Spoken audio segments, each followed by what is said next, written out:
All right, Hotep, everybody. Hey, this is Michael Imhotep, founder of the African History Network, host of the African History Network show.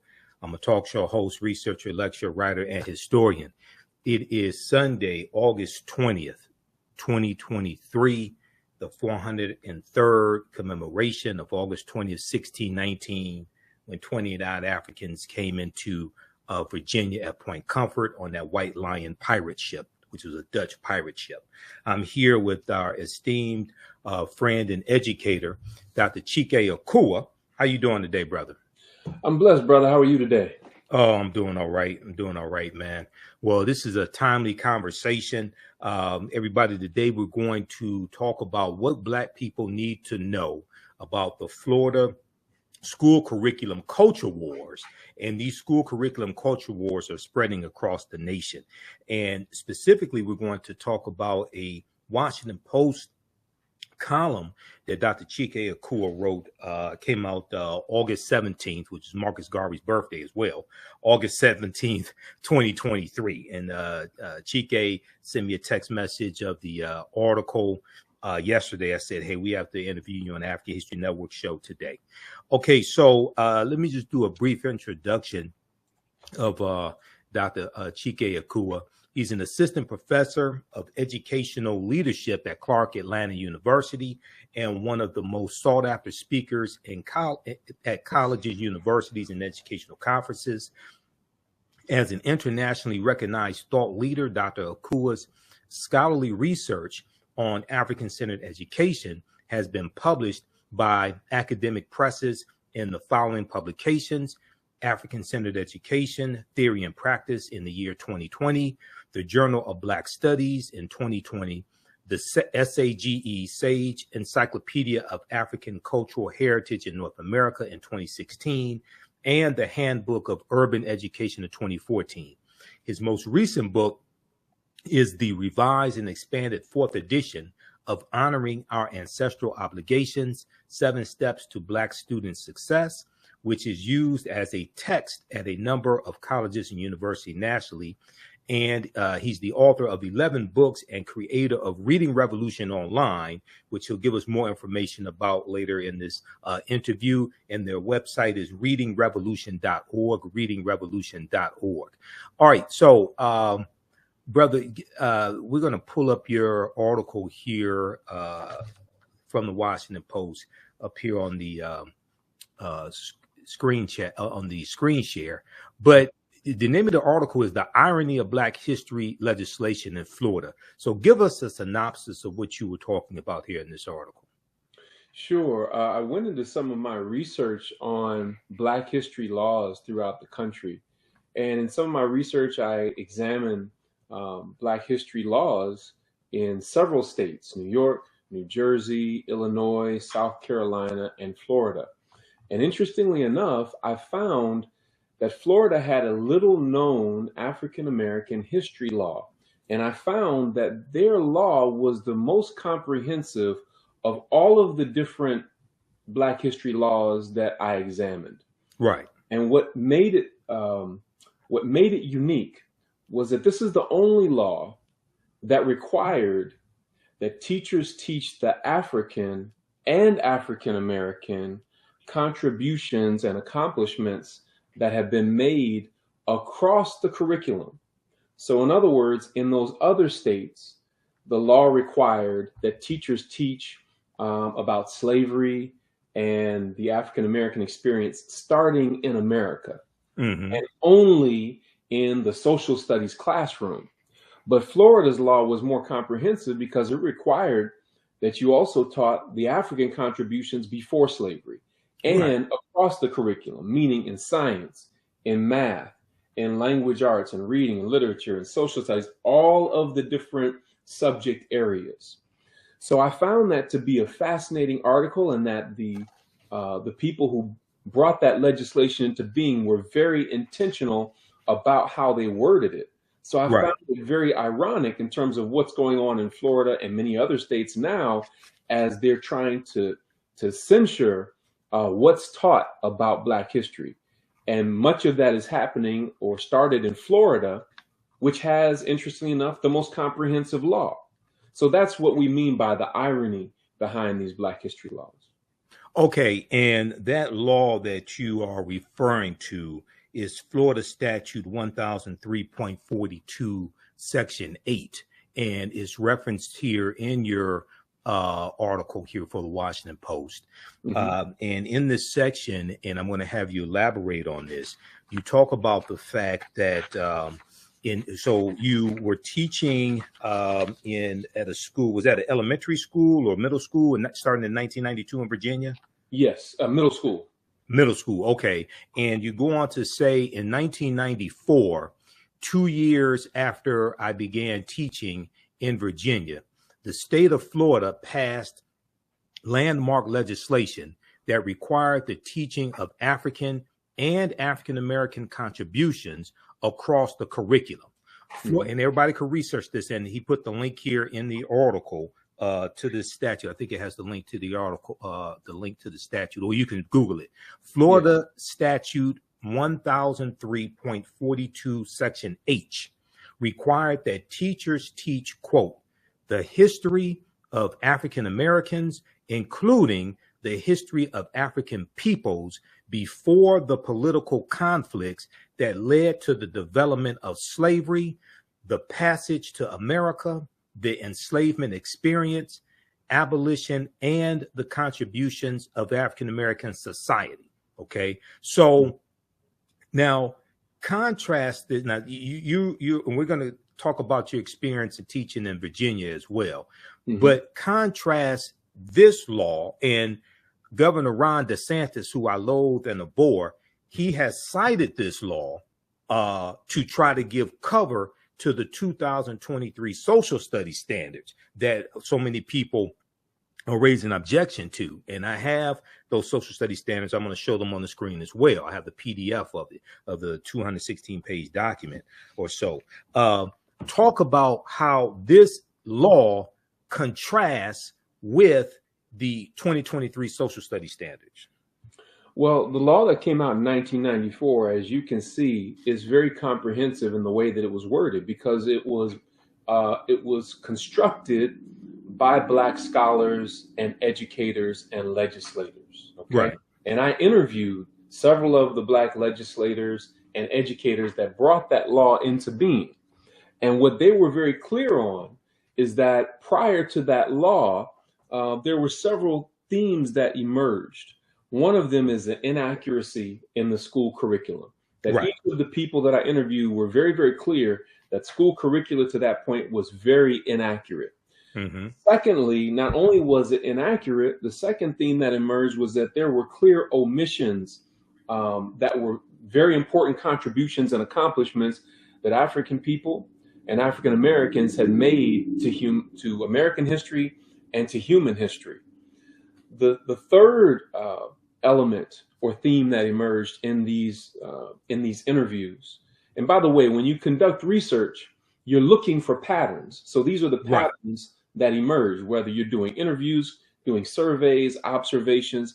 So the third thing that emerged was this issue of correction, that the standard American narrative of history needed to be corrected of these inaccuracies and omissions.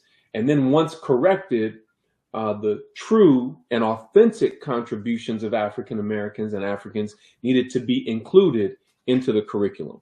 So inaccuracy, omission, correction, and inclusion. Those were the four primary elements that emerged in my research. So now when you contrast that with the so-called Stop Woke Act, right? One of the things that came up in DeSantis's remarks that was very ignorant was that he suggested, and you just scrolled past it, was that enslaved Africans developed skills as a result of slavery.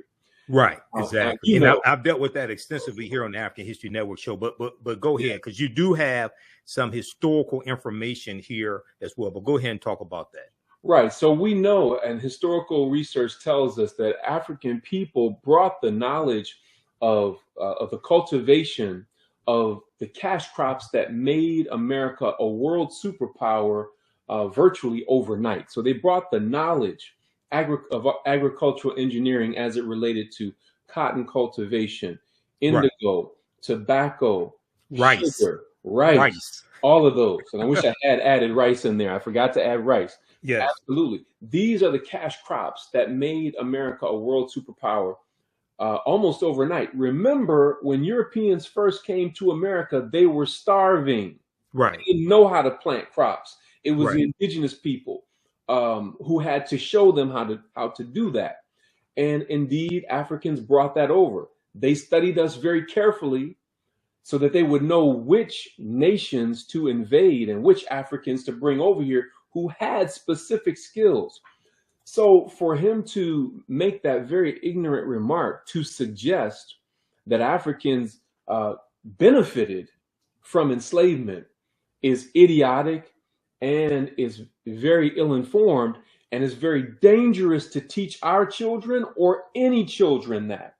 Because what it does is it justifies abuse. It very subtly justifies white terrorism and says, well, hey, you all should just be thankful to be here because you're in America. Exactly. You're the greatest nation in the world. Well, America would be nothing to speak of were it not for the brains and backs of African people. Exactly. And, you know, just a couple of things. And I know you know this because you teach about the history of the Moors. The Moors introduced into Europe cotton and sugar about 9th and 10th century. Mm-hmm. Okay. So and sugar comes from sugar cane. Okay. Sugar cane grows in hotter climates. So we knew how to grow sugar cane. And this is going to be one of the biggest cash crops, even before cotton becomes king for Europeans. You know, when you study the Spanish colonies, you study Christopher Columbus, they're setting up they're setting up sugar cane plantations in Cuba, Jamaica, things like this, Santo Domingo, which becomes Haiti, etc. So we taught that we saved Europe multiple times. Okay, we taught them so much. We saved Europe and Europeans multiple times. Well, here's the further irony about that. The further irony about that is I have been providing consulting to the Florida African American History Task Force. It's actually the Commissioner of Education's African American History Task Force. And I've been consulting with them since 2006. I've developed curriculum resources for them, online training and professional development and in-person professional development for teachers and leaders throughout the state of Florida. They have utilized my books and all of the things that I produce. So the African American History Task Force in Florida is very progressive and is very clear and aware of the things that you've shared, because the things that you shared are actually in the curricula that I've produced for them. I've spoken at their summer institute several times. So they're aware of all of this, but they're being suppressed by the Florida Department of Education and by Governor Ron DeSantis. And so those that are listening right now will say, man, that's terrible, Dr. Akua, but hey, I don't live in Florida. Well, guess what? If your neighbor's house is on fire, guess what? You better grab a pail and some water and get to helping him or her put that fire out, because guess what? It's not just in Florida. Florida is receiving most of the heat for this. They're receiving most of the play in the media about this. But in reality, there are 35 states who have proposed legislation similar to Florida. And of those 35, 16 have already passed a similar law. Mm-hmm. So you need to check your particular state. And there's certain things that we need to be doing as Black people with our children. Whether your child is going to a public or private school or charter school, there are certain things that we need to be doing as parents at home to inform and influence our children to understand the truth about their history, heritage, and culture. Excellent, excellent. And so we're going to come to those things as well. You talk about them at the end of the article also. There's some critical things that I want to hit on, because I've been reporting on this extensively here on the African History Network show, what's going on with Florida, first dealing with the advanced placement African American studies curriculum, the class, which was banned by Governor Ron DeSantis in Florida, but then also these social studies standards. And now Governor Ron DeSantis has said publicly that he had nothing to do with these social studies standards, but there's a commission. There's a commission, and you have African Americans on the commission. One of them is Dr. William Allen, who's a well-known African American conservative. There was an article from NBCnews.com from July 28th, 2023, and Dr. Greg Carr alluded to this on it's another, not on Roland Martin Unfiltered, but on another Black Table that he does. No, not his show, the other show. What's the sister's name? Karen. Oh, Karen Hunter. Karen Hunter. On Karen Hunter's show, because he read through the social studies standards, and he says it seems like there was a disagreement among those on the committee about the most controversial part, right? So this article here from NBCnews.com from July 28, 2023 is called "Most of Florida Work Group Did Not Agree with Controversial Parts of State's New Standards for Black History," members say. Quote, "Most of us did not want that language," end quote, one group member said. So it was two African-American PhDs who were the ones really from these reports and from what I read, who were really pushing that controversial standard. One was Dr. William Allen, and another was an African-American woman who's a documentarian, Dr. Presley Rice, Dr. Frances Presley Rice, okay? And I want you to comment on this in just a second, but I just want to read this section here. The work group members who spoke to NBC News said that only two members of the work group, Dr. William Allen, who's a Black conservative, he was on Fox News on Jesse Waters' show. Jesse Waters is replacing the white supremacist Tucker Carlson on Fox News. Dr. William Allen and Dr. Frances Presley Rice, they advocated for the criticized language. Dr. William Allen and Dr.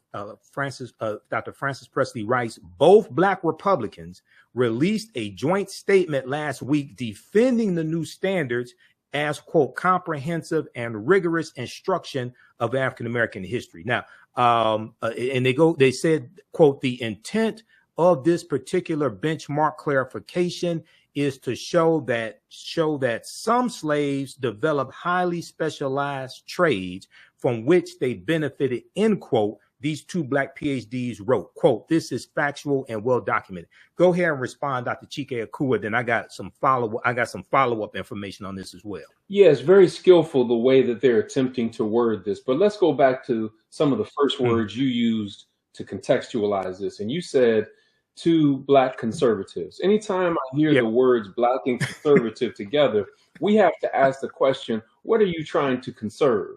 Are you trying to conserve traditional African and African-American values, history, and culture? Or are you trying to conserve the views and values of the white people who are paying you to say these things? And I think it's more of the latter, that certain of these so-called scholars are put in place because those that put them in place know that they will do whatever they're told to do. They're put in place because they already have a certain perspective that benefits whites in power rather than African Americans whom they should be serving. So it's clear, once again, when you read the literature, you begin to understand that African people already came here with highly specialized trades. We built America. It was built on our brains and on our backs, not just our backs, but our brains. We brought the intellectual know-how of agricultural engineering, ironwork, architecture, all of the different things that allowed America to become a world superpower in a relatively short period of time. So when they say, again, that, some enslaved Africans benefited from this, again, that is very slick language that would make the reader believe that we should just feel blessed to be here and that it absolves America of the white terrorism that our ancestors experienced and that we still experience to this day as a result of being Black in America. So it's these kinds of things that, first of all, teachers and leaders, educational leaders are often not taught these fine distinctions. And teachers Right. can't teach what they don't know. So even Exactly. when the 1994 legislation was a law, most of the school districts in Florida were still out of compliance with the law because teachers Hmm. can't teach what they don't know. And many superintendents were not enforcing that law or making it a priority. It was not measured oftentimes on the state test. And most oftentimes it was not in teacher or principal evaluations. You weren't being evaluated on whether or not you were teaching these African and African American history standards. So this is why what we call fidelity of implementation is so important. Once you have the Right. law, have you actually implemented it according to the language and meaning of the law and those that wrote the law and what they intended? And we can say definitively that the answer to that is no. Absolutely. This article here that I have up on the screen from WashingtonPost.com. I've talked about it here on the African History Network show. I use it in, this is one of the numerous articles, 100 plus articles I use in my online classes. Now, this is from July 24th, 2023. Note to Florida and DeSantis: enslaved Africans were already skilled.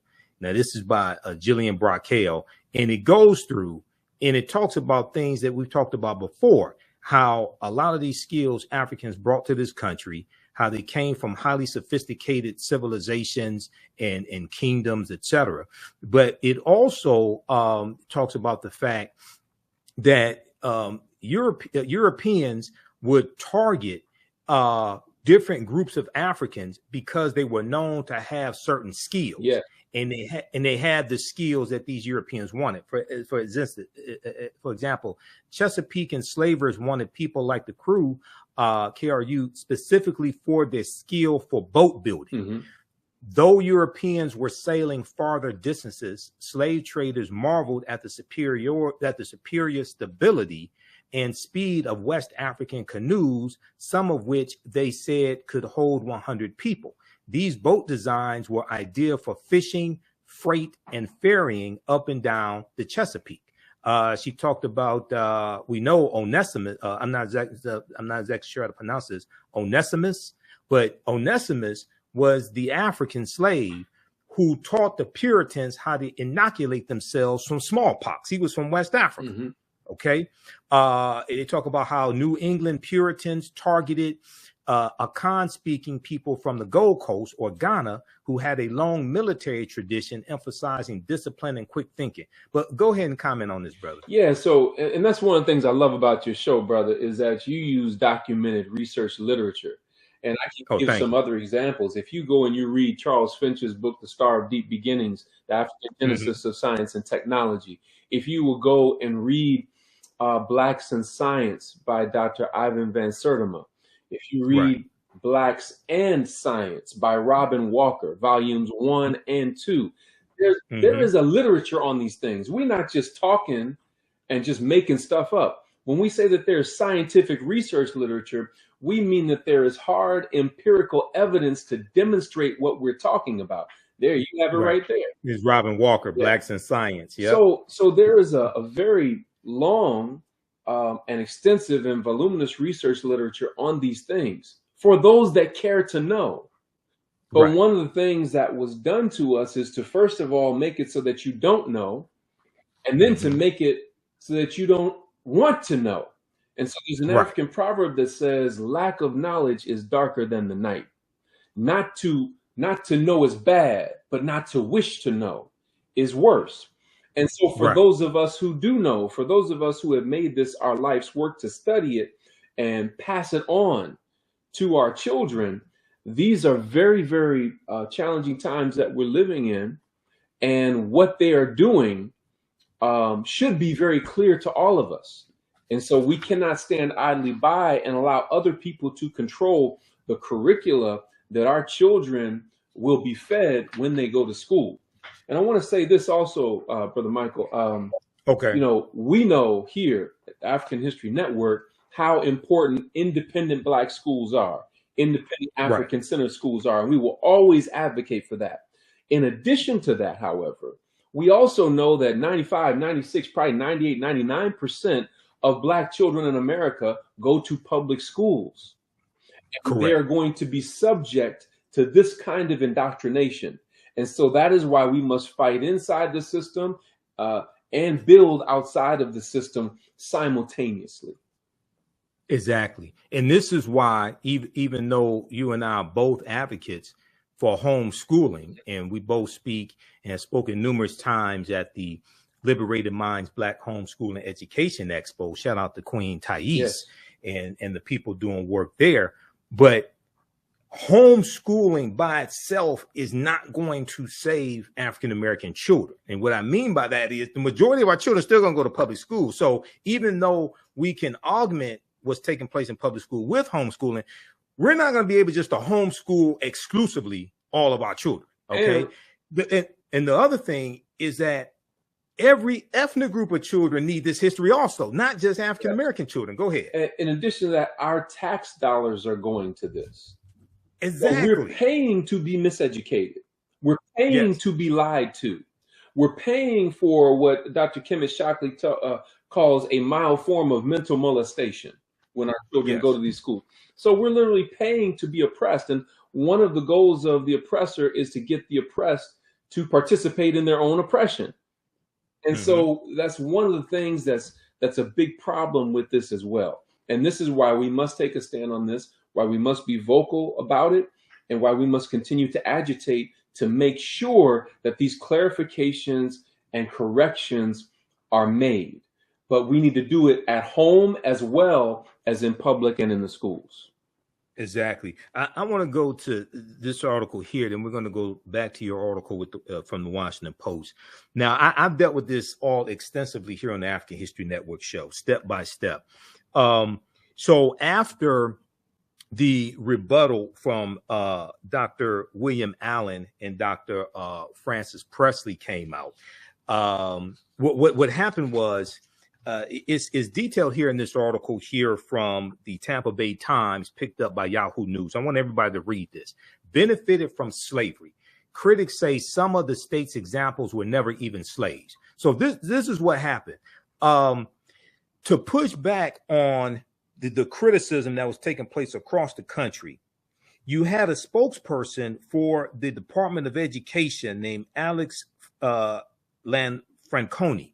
Alex Lanfranconi, a spokesperson for the Florida Department of Education, said the experts stand behind their examples. So they put out 16 examples of African Americans who they claim were slaves and who they said gained skills during slavery that they were able to use to their benefit. Okay.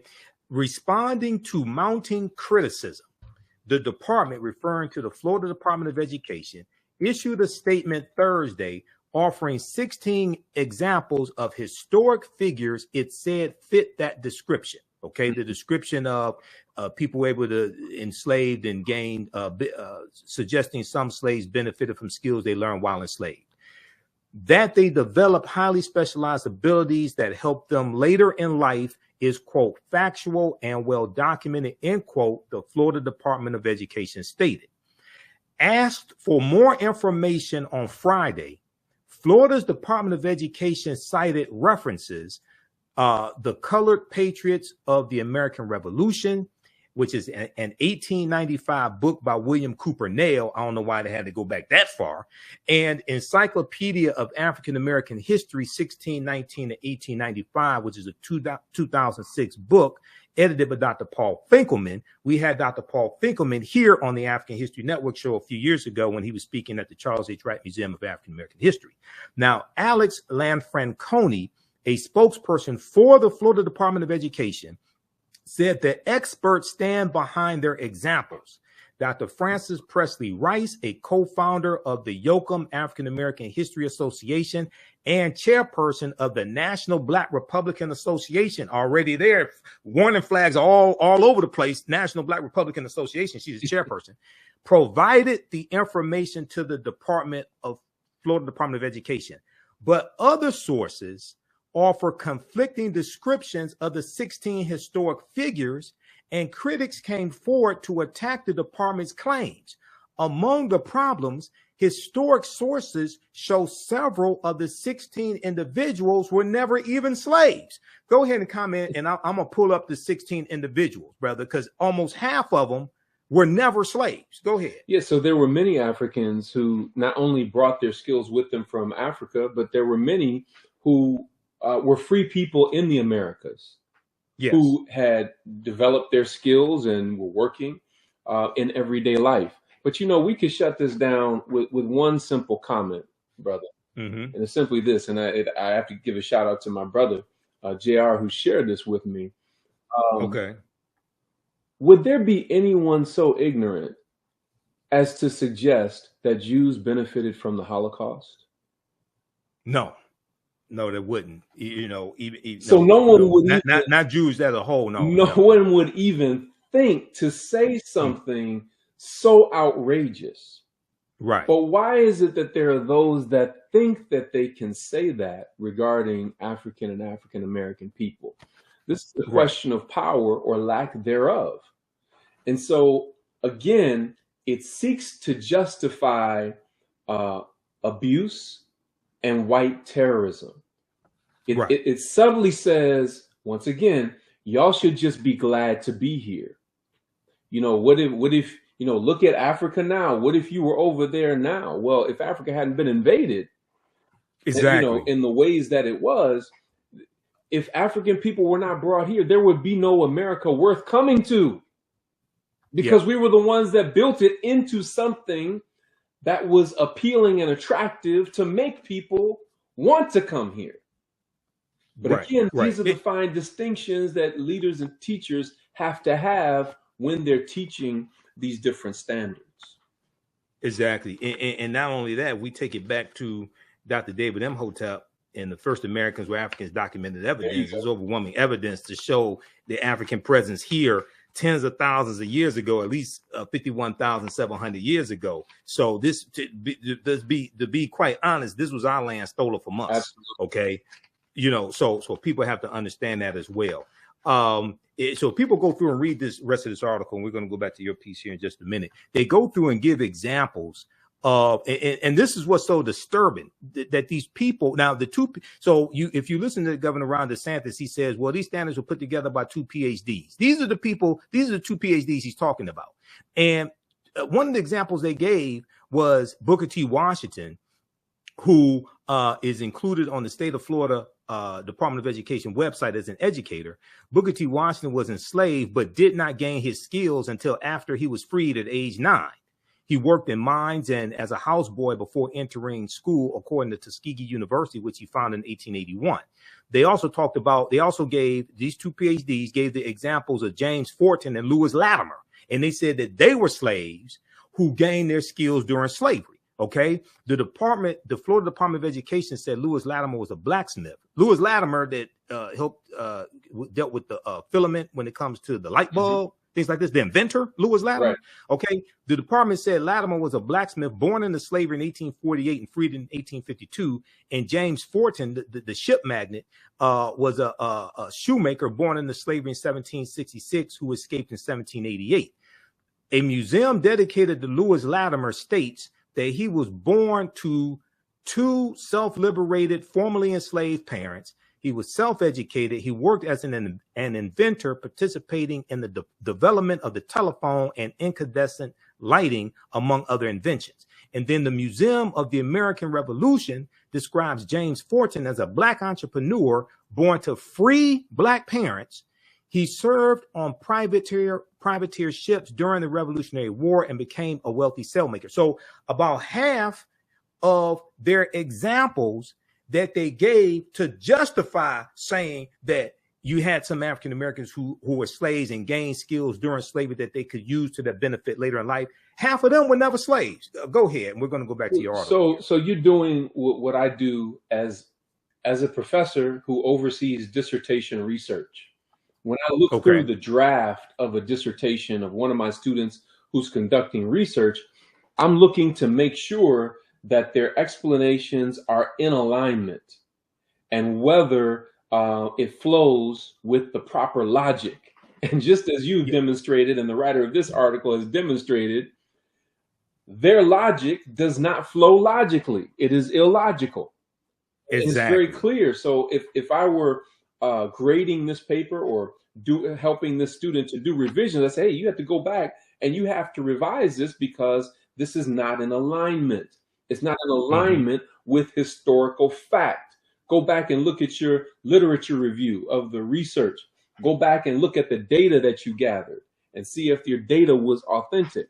So the writer of this article and what you have done, you guys are spot on, because you're pointing Yes. out the inaccuracies in what's being placed before us as something that's supposed to be accurate when in fact it is not. Exactly. Thank you, brother. You do a fantastic job as well. The article goes on to mention Henry Blair, who was an inventor also, and Paul Cuffey, who had the Back to Africa movement before Marcus Garvey.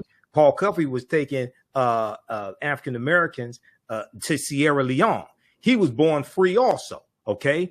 Cuffey was born in 1759 to an emancipated slave. So people read the rest of this article.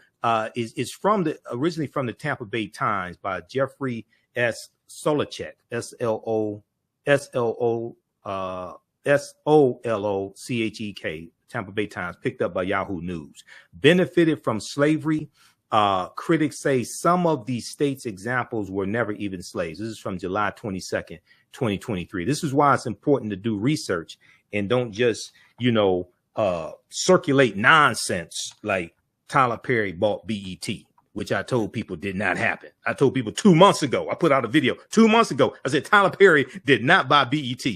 Okay, let's go back to your article here. Now, I want you to talk about, I made note of some of the comments that you made. And once again, everybody read this piece here from the Washington Post. Also, see if Yahoo News picked it up. It's called The Irony of Black History Legislation in Florida. It's from August 17, 2023, which is also the birth date of Marcus Mosiah Garvey. This is in the column Perspective by Valerie Strauss, and it's written by our guest, Dr. Chike Akua. Okay, so you talk about teaching in middle school, and you talk about teaching, how you put it, you incorporated outside information dealing with African history, African American history, and you said that oftentimes you said you incorporated cultural examples of excellence, resistance, and self-determination.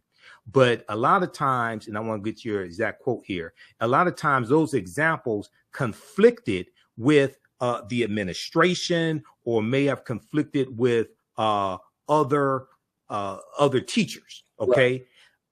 Talk about some of what you were introducing that was factual, but that conflicted with the administration or other teachers. You give an example also about posters they wanted you to take down about Black history, things of this nature. Sure. So back then, well, first of all, I would like to say that the teacher's store didn't have what I was looking for. Explain to people what a teacher store is. My mother taught in Detroit public schools for 47 years, so I know exactly what the teacher store is, because I went numerous times when I was a kid. But explain to people who don't know what the teacher store is. The teacher store is a place where teachers and educators go to find posters and bulletin board material and anything that it relates to arts and crafts and things that you would do in the classroom with students. And I could never find the posters and things that I was looking for in the teacher store, so I would create them. I would blow up pictures and images. I would get them laminated, and in making these different things, I wouldn't just make them for myself. I would make them for my other teacher friends who were of the same mindset. And so some of you all may recall my friend Tony Browder, who's his book From the Browder Files.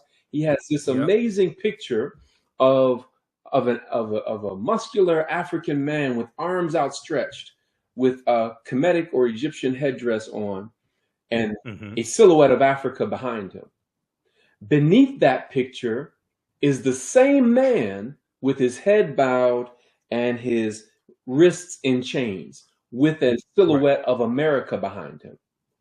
So I thought, man, that image was so strong, and it tells a story that my students need to know. So I blew it up, and then I had it laminated and made several for some of my other friends. We were told by administration to take it down. Now, contrary to what you may think based on my energy right now, brother, back then I was not as forthright and forceful and articulate in representing what I was doing and why I was doing it. But I couldn't just take it down. So what I did was I took my scissors. I asked them, what's the problem with the poster? I said, is it the top part of the top or the part of the bottom? They said, it's the part at the bottom. I said, but that's historically accurate. Yeah, but that could make students feel a certain kind of way and everything. We just want you to take it down. So instead of just taking down the whole poster, I took my scissors and I cut a jagged line, a jagged edge, cutting the bottom portion off. So when my students came to class, they were like, oh my gosh, Mr. Cool, what happened to your poster? Who did that? I said, I did it. They said, well, why would you do that? Why would you cut up your poster? I said, well, we were told to take it down because there's some people who don't want you to know this story. Right. So I had to, in my 14 years as a public school teacher, I had to covertly infuse this type of cultural knowledge into the schools because I found myself in the principal's office more often than some of my troubled students, myself and some of my colleagues. And those of my colleagues that were doing this as well are doing amazing things today as well. But we were making a tremendous impact on our students, but we're having to do it covertly and constantly under attack, constantly having to justify why we were teaching, what we were teaching, and why we weren't just teaching the standards that they gave us to teach, but we were getting results that they couldn't get. Exactly. And you mentioned that here in the article. And Tony Browder is a friend of mine. We just had Tony on the African History Network show April 23rd, dealing with why Nile Valley civilization history is important. And I use two of Tony's books in my classes, Nile Valley Contributions to Civilization and Egypt on the Potomac. Those are two books that we use by Tony Browder in my online history classes. So you in this section here in your piece from the Washington Post, you talk about you had a poster of a black man with the headdress of a king and arms powerfully outstretched with a silhouette of Africa behind him. Beneath it was a picture of the same man with head bowed and hands shackled with the silhouette of America behind him.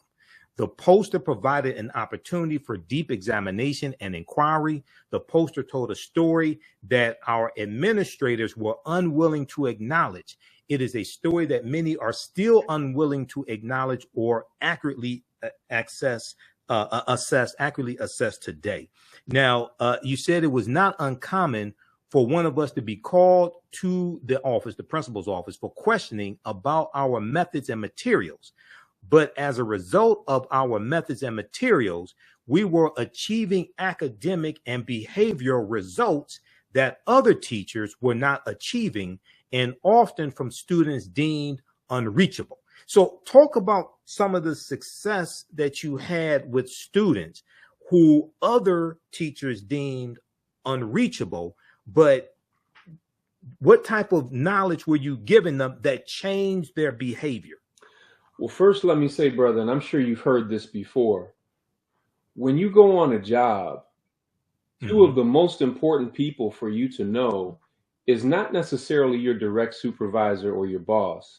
It is the secretaries and the custodians, because they see things that other people don't. It was the secretary who let me know, hey, they're looking at your lesson plans real carefully, and I've heard them talking about you. It was the black secretary who told me, listen, if you hear a click over the intercom system, a random click, they're listening in on your classroom. I was like, yo. Wow. So, but here I am, and I wasn't the only one. I want to be very clear. There are many conscious and committed black educators and non-black educators who are going through and have gone through what I'm talking about. But they used to send to me the students that they could not handle. They used to send to me the students that they could not control. they were always amazed at, they were oftentimes always amazed, when they came to observe my classroom. My students were on task. They were answering questions, asking good questions, respectful. But then in other classrooms, they're unruly and out of control, because they're not just unruly and out of control. That is a form of resistance to miseducation and oppression. This is what a lot of people don't understand. When our children act up and act out in school, it's not just acting up and acting out. It is a form of resistance to miseducation and oppression. And Imwali Mubaruti says something interesting. He said, Dr. Mwalimu Baruti? Baruti, yes. He said, shout out to Mwalimu, yeah, yes. He says, miseducation leads to diseducation. I need to break this down, brother.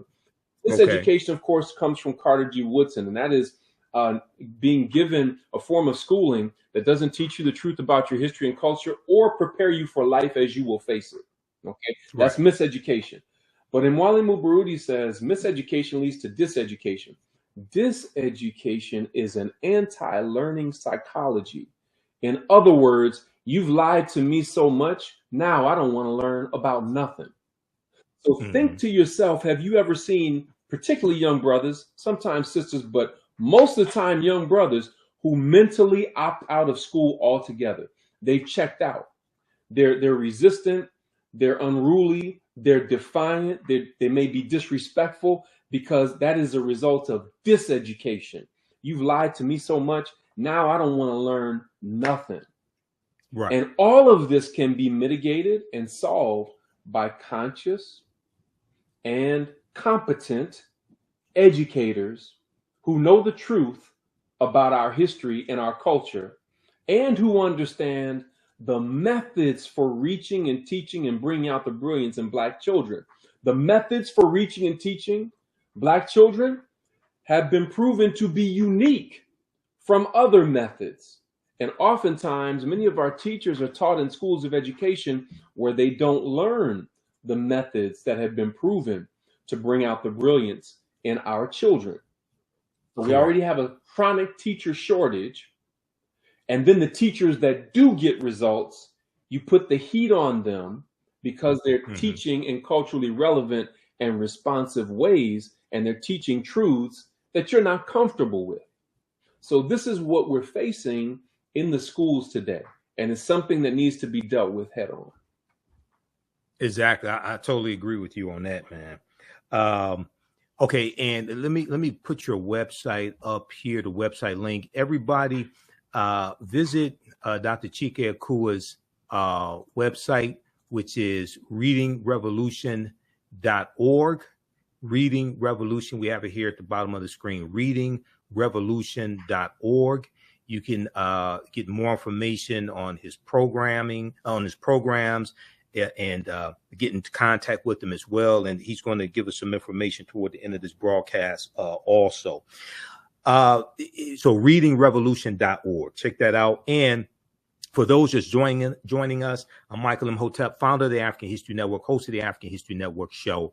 We're speaking with esteemed educator, Dr. Chike Akua, and he is also an assistant professor of educational leadership at Clark Atlanta University as well. If you like this type of information, you can support the African History Network. $ the AHN show through Cash App, $ the AHN show through Cash App, also through PayPal, paypal.me/the AHN show. When you go to our website, theafricanhistorynetwork.com, theafricanhistorynetwork.com, we have the information there.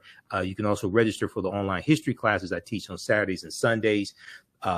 Ancient Kemet, the Moors, and the Ma'afa, understand the transatlantic slave trade on Saturdays, 2 p.m. Eastern Standard Time, and Sundays, Black resistance movements from the Haitian Revolution, U.S. Civil War, Civil Rights Movement, the Black Power Movement, 1800 to 1968. And Dr. Chike Akua, let people know, and we're going to get back to your article because I have some more questions for you if you have the time. I have some more questions for you because I wrote out questions too, and I went through your entire article as I always do. I made notes, highlighted things, etc. Let people know about readingrevolution.org for a few minutes, if you don't mind. Sure. So I'm always reminded of the words of Dr. Maulana Karenga when he said, from a Black studies perspective, you don't talk about you don't have a critique without a corrective. In other words, you Yes. don't talk about a problem unless you have a solution. So we've been talking about the problem for some time, but throughout the entirety of my career, I have always developed my own curricula to fill in the gaps of what I felt my students needed to know. And I didn't just do that for my students. We published those materials, and those materials are circulating around the world now. The one that we're most proud of, that's being utilized in homes and in some school districts around the country and internationally, is Reading Revolution Online. And what I like to do, brother, is I would like to take everybody behind the scenes to see it, because when I was a reading specialist in the public school system, they sent all the students to me who would not pass the state test in reading, but they didn't have a curriculum, which to me was great, because I probably wasn't going to teach from it. No way. I was going to create my own stuff, because it probably wouldn't have met my students' needs. So every day I would write up a brief reading selection about an African or African American hero or shero, ancient or modern. And I would add 10 multiple choice questions to it, because I wanted the structure to mimic what they would experience on the state reading test. And so after doing about 30 of those selections, Spirit kind of whispered to me and said, hey, this needs to be a book. So I called on another good friend of mine, Brother Tavares Stevens, and we wrote the book Reading Revolution. And that book did very well. It went national and international. It contains 90 of those reading selections, okay? But in 2018, we began the process of digitizing all of that content so that we could make it available on an interactive platform. And so that's what I want to share with you right now. So let me know when you can see my screen, brother. Okay, I just turned it on. Yeah, I can see it. Okay, so remember, there are 90 reading selections in Reading Revolution Online. For each of the reading selections, there are 4 activities. Okay, so you can see me scrolling. And if you can zoom in on your screen a little bit, so people can read the lines. If you want them to be able to read it. Let me scroll down to the one I want to do. We'll look at this one. Is that a little bit better? Yeah, that's a little better. Yeah, and you say Control plus sign, and that will zoom in. Oh, okay. Control plus sign on your keyboard. Yeah, that'll zoom in. How's that? There you go. Yeah. Okay. So we start off. So remember, there are 90 reading selections. This one is about Ahmed Baba. Okay. And the purpose is to center our children in Black excellence. We start off with a power quote. This particular quote is an African proverb, and it says, books are worth their weight in gold. Books are worth their weight in gold. So we want that on our children's mind as we get into the lesson. Then when you go beneath that, and we would have a conversation on what that means and what their favorite book is and things. But then we go to what we call Boabab vocabulary. And you know, Brother Mike, in African tradition, the Boabab tree is called the tree of life, because the elders and the mothers of the city meet under the shade of the Boabab tree. The people hollow out the trunk of the Boabab tree to store water and food and other necessities. So it provides a number of things for the village, right? So the Boabab tree is the tree of life. We call it Boabab vocabulary because doing these activities will bring life to our children's vocabulary development, reading comprehension, critical thinking skills, and cultural competency. So these are the words that the student will encounter in the reading selection that we're going to go through, okay? As I scroll down, there is a captioned video to go with each reading selection. And the captioned video reads word for word what is in this reading selection. You can see the vocabulary words are underlined for easy identification, okay? Now, the reason we added a captioned video is because we know that our children are visual learners, and we wanted it to be a multimodal, multidimensional experience for them. Each video is approximately 3 minutes, give or take a few seconds. This one is about 3 minutes, so I want to play this so that those that are watching can get an idea of what they and their children will experience with Reading Revolution Online. So bear with me for just a moment, and I may turn the captions on maybe about 30 minutes in. I'm sorry, about 30 seconds into it, okay, just so that you can see, because you can. All right. And in readingrevolution.org, once again, everybody, is Dr. Chike Akua's website that he's on right now, that he's showing us, readingrevolution.org. All right, here we go.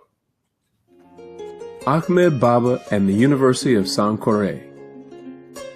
From the 1300s to the 1700s, Timbuktu was one of the greatest cities in all of Africa. Situated near the Niger River, this great center of learning was known throughout the land. It was also an important trading center for gold, salt, iron, and books. Timbuktu had quite a reputation for educational excellence and wealth, so much so that students and scholars came from all over Africa, Asia, and Europe to study at the famed University of Sankore. Being near the river gave people easy access to this thriving city of trade and education and attracted many people. Ahmed Baba was the president of the University of Sankore for 30 years. During this time, he upheld the African standard of excellence, running the university with great vision. Also during this time, he authored 42 books. This means he wrote more than one book per year in addition to his duties as president. Additionally, Ahmed Baba had over 1,600 books that he owned in his personal library. This shows that he knew the power of books to transform the mind. To Africans who introduced the art of writing to the world, books were sacred and holy. Books were valued so much that people paid for books using only gold. The book a person desired to purchase would be placed on one side of a scale, and gold dust would be sprinkled on the other side of the scale until the scales were balanced. Books in Timbuktu and in the empires of Mali and Songhai were literally worth their weight in gold. Because of this, the book industry was just as lucrative as the gold, salt, and iron industries. People who studied at Timbuktu learned law, medicine, and healing, writing and literature, astronomy, the study of the stars, and agriculture, the study of farming, and much more. They took their knowledge and understanding of what they learned back to other parts of Africa, Asia, and Europe. Some even came to America. History also shows us that virtually every home in Timbuktu had an extensive library of books and manuscripts.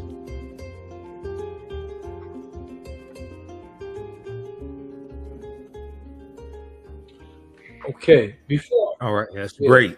Yeah, that's fantastic. Go ahead. Before I go into the activity, brother, can you just tell me anything that stood out to you in watching that brief video clip? Just anything. Well, Ahmed Baba being the president of the University of Sankore for 30 years, I knew he had a library of 1,600 books. I knew he wrote numerous books. He wrote 42 books. Reminds me of the 42 laws of my, the 42 negative confessions of my. Right. Then also, every home in the city of Timbuktu, in the Mali Empire, had a library in the home as well. And I tell people, people that watch the African History Network show, I tell them we need to have our own University of Sankore in our homes. We have entertainment centers, but we need to have learning centers in our homes as well. Absolutely. And, you know, like so many people, I was miseducated in my K through 12 schooling process. But when I started learning the truth, you know, when I was growing up, brother, we used to say, man, I'll knock you all the way to Timbuktu. Right. I didn't know that was an actual place, though. An actual place where people came from all over the world to study at the feet of our ancestors, right? Yes. So after listening to the video and reviewing the printed reading selection, the student would then go down here to the Baobab vocabulary activity. And what you see is the vocabulary word on the left-hand side, the definition on the right-hand side. So the duty of the student is, this is a click and drag activity.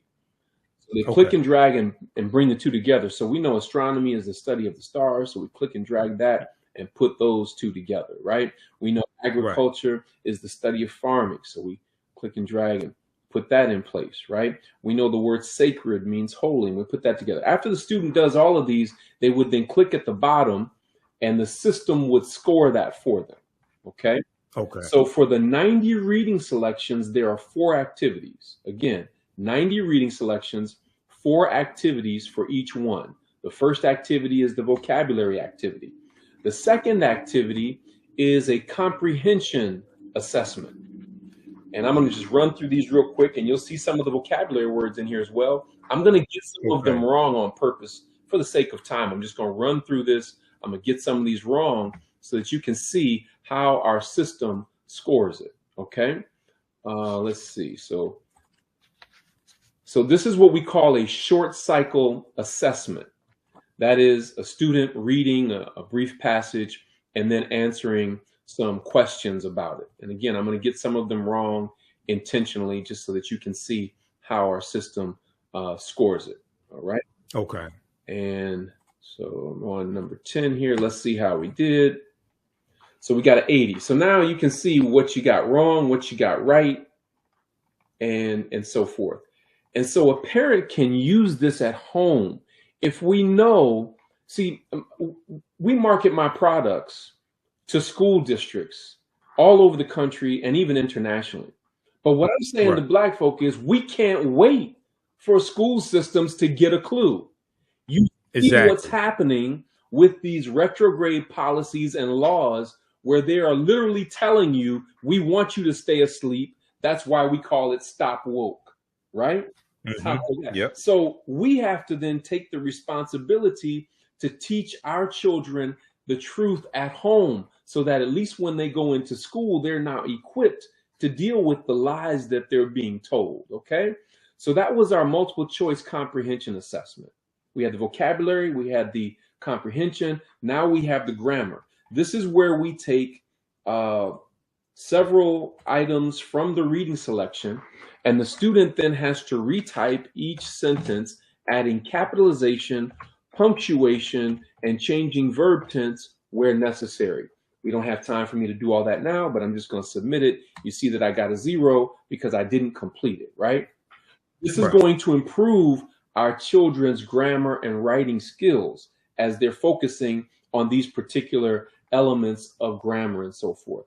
And the whole idea of what I was trying to do here, brother, was really replicating my classroom and what I was doing with my students to be able to get the results that I got. I was able to take some students from F's to A's in language arts and reading and get past the state test and so forth through these culturally relevant and responsive practices, through these African-centered or Afrocentric teaching practices.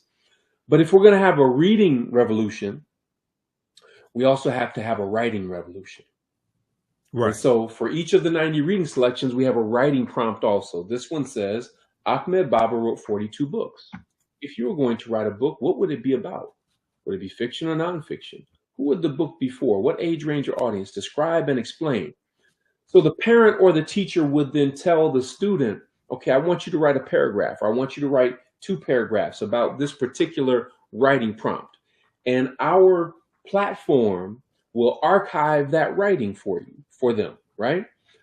In addition, a parent or a teacher can track their child's progress across all of these activities, all of these reading selections. It's an amazing resource. Now, again, I'm just returning from Chicago, from a school district just outside of Chicago, who is implementing this program district-wide. They got it. They get it. They understand the need for this. And there are many other districts that are utilizing it. But again, parents, we can't wait for school districts to get a clue. If you your son, your daughter, your niece, your nephew, your grandson, your granddaughter, right? We need to make all Black people aware that this resource is available to make sure that they're centered in the best of their culture, so that when they hear these erroneous remarks of miseducation, they will know who they are, whose they are, where they come from, and where they're going. Again, it contains examples of African excellence from ancient times to modern, right? Okay. So we wanted to give our children a very well-rounded example of what our excellence looks like. And then I want to show you something else real quick too, brother, because Okay. this may be just as important. Okay. So now I'm going to the website. What I showed you before is behind the scenes once you get a Reading Revolution online membership. But I'm going to scroll down here and hopefully you can see this picture of the Reading Revolution team. Can you see that right there? We're all dressed Yes. in blue. Yes. And you said to blow that up, I can press Control Yeah. plus. Yeah. Control plus sign. Yes. There. Okay. So I want you to see them because that is actually my family, brother. Okay. This is a family affair. We got together and we did this. You can see in the bottom left-hand corner is a picture of my wife. She is a master teacher in her own right. She did a number of the editing and the voiceovers. So when you listen to the videos, it won't just be a male voice. Sometimes you'll hear a female voice, right? Right above her is my oldest son, Jabari. He's a computer engineering and game design major. He did all of the audio engineering for Reading Revolution online. Next to him is his younger brother, Amari. Amari is a film and media major. Amari did the videos, but when he saw the scope and the scales, he's an amazing photographer and videographer. But when he saw the scope and the scale of the project, he called upon his girlfriend, Ayana, who's in the bottom right-hand corner. She is an amazing communications major and an amazing video editor as well. So he got her assistance in putting together all of these 90 video clips. In the middle is my niece, Kaylee, who is also a STEM major. She did some of the voiceovers and some of the editing as well. So this is a family project that we are making available to our people all over the world. And I'm sharing that with people to let them know that we don't just talk about the problems. Right. We create Exactly. solutions. And when you look at the results, look at what Dr. Marcus Jackson had to say here. He said, and he is the chief academic officer in Lancaster Independent School District in Texas, just outside of Dallas. He said, as educators, our goal is to ignite a flame that burns for knowledge. For years, Reading Revolution has been able to ignite that flame for many of my students by improving reading levels by 1 to 2.5 grade levels in a year. Wow. Now we know that our children were behind prior to the pandemic. Now Right. there's even more learning loss, but he's saying Reading Revolution can help your child to improve their reading level in 1 to 2.5 grade levels in a year. Here we have a sister not too far from you in Inkster, just outside of Detroit, Michigan. She was at Inkster Prep, and her name is LaTanya Stevens. She says, if you're considering Dr. Akua's Reading Revolution for your school or district, I highly recommend it. She said they were able to improve theirs an average of 1.7 years growth in reading in a year. Okay. Wow. And they said, so in other words, we're getting results. We have something that works, right? So for those that are listening, when you go to readingrevolution.org, I want you to click on parents. When you click on parents, that's going to take you to this page where you can watch a brief video clip and determine how you want to engage with Reading Revolution. For those that are interested in purchasing a membership, you can use this code to get a significant $200 discount. All right, taking it from $497 to $297. And the code that you want to use is just READ in capital letters, READ. So when you click on to purchase, it will take you to a screen that asks for the coupon code. And the coupon code, I'm gonna put that code on the screen if you don't mind. Yes, READ in capital letters. Okay. But when you think of the things that we spend money on for our children, $100 and $150 shoes, dozens of video game cartridges and different things that they use to access video games, where they're paying Jordans $30, $40, $50 per game and so forth. We have to invest in our children's education because they are showing us very clearly that they're not going to teach it, except in places and spaces where there are conscious and committed Black educators who are constantly advocating. but still, we have to do this at home. Exactly. And we really want to encourage everybody to use it. And I've talked about on this show here the war against African American history being taught in the schools across the country, especially in former Confederate states like Florida and Georgia, things like this, especially these former Confederate states, because what's taking place is they want to suppress the teaching of the history of the past that teaches you how you got here. And then in those same states, they have passed voter suppression laws to suppress your ability to vote and have your vote counted, okay, to suppress your ability to impact the future. All right. So this is what's taking place. And this is orchestrated. It's not a conspiracy because it's happening in plain sight. You can read about it. It's not like some deep plot. No, you can read about this. And to give you was one quick example, and then I want to wrap up with your article from the Washington Post, because I do want to go back to that. So there's a deep article from NBCnews.com that deals with the origin of the anti-critical race theory movement. Okay.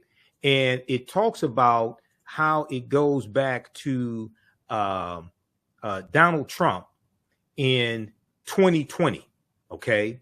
September 2020, when he was president, and an executive order that he did attacking, he was attacking, it was in the training that was taking place in the federal government.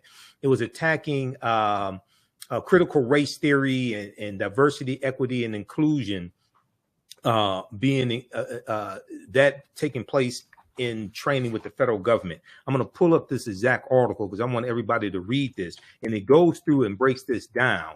It's called How Trump Ignited. Let me get the exact article here. How Trump Ignited the Fight over critical race theory in schools. How Trump ignited the fight over critical race theory in schools. Now, this also is an example, one of the numerous examples of how elections have consequences and how you cannot let crazy people have power. Okay. And this is something I was warning people about in 2016 about Donald Trump. And I was warning people what was going to happen. And it was a whole lot worse than I thought, but I saw these things coming. Okay. But a lot of people didn't understand history and didn't see this coming.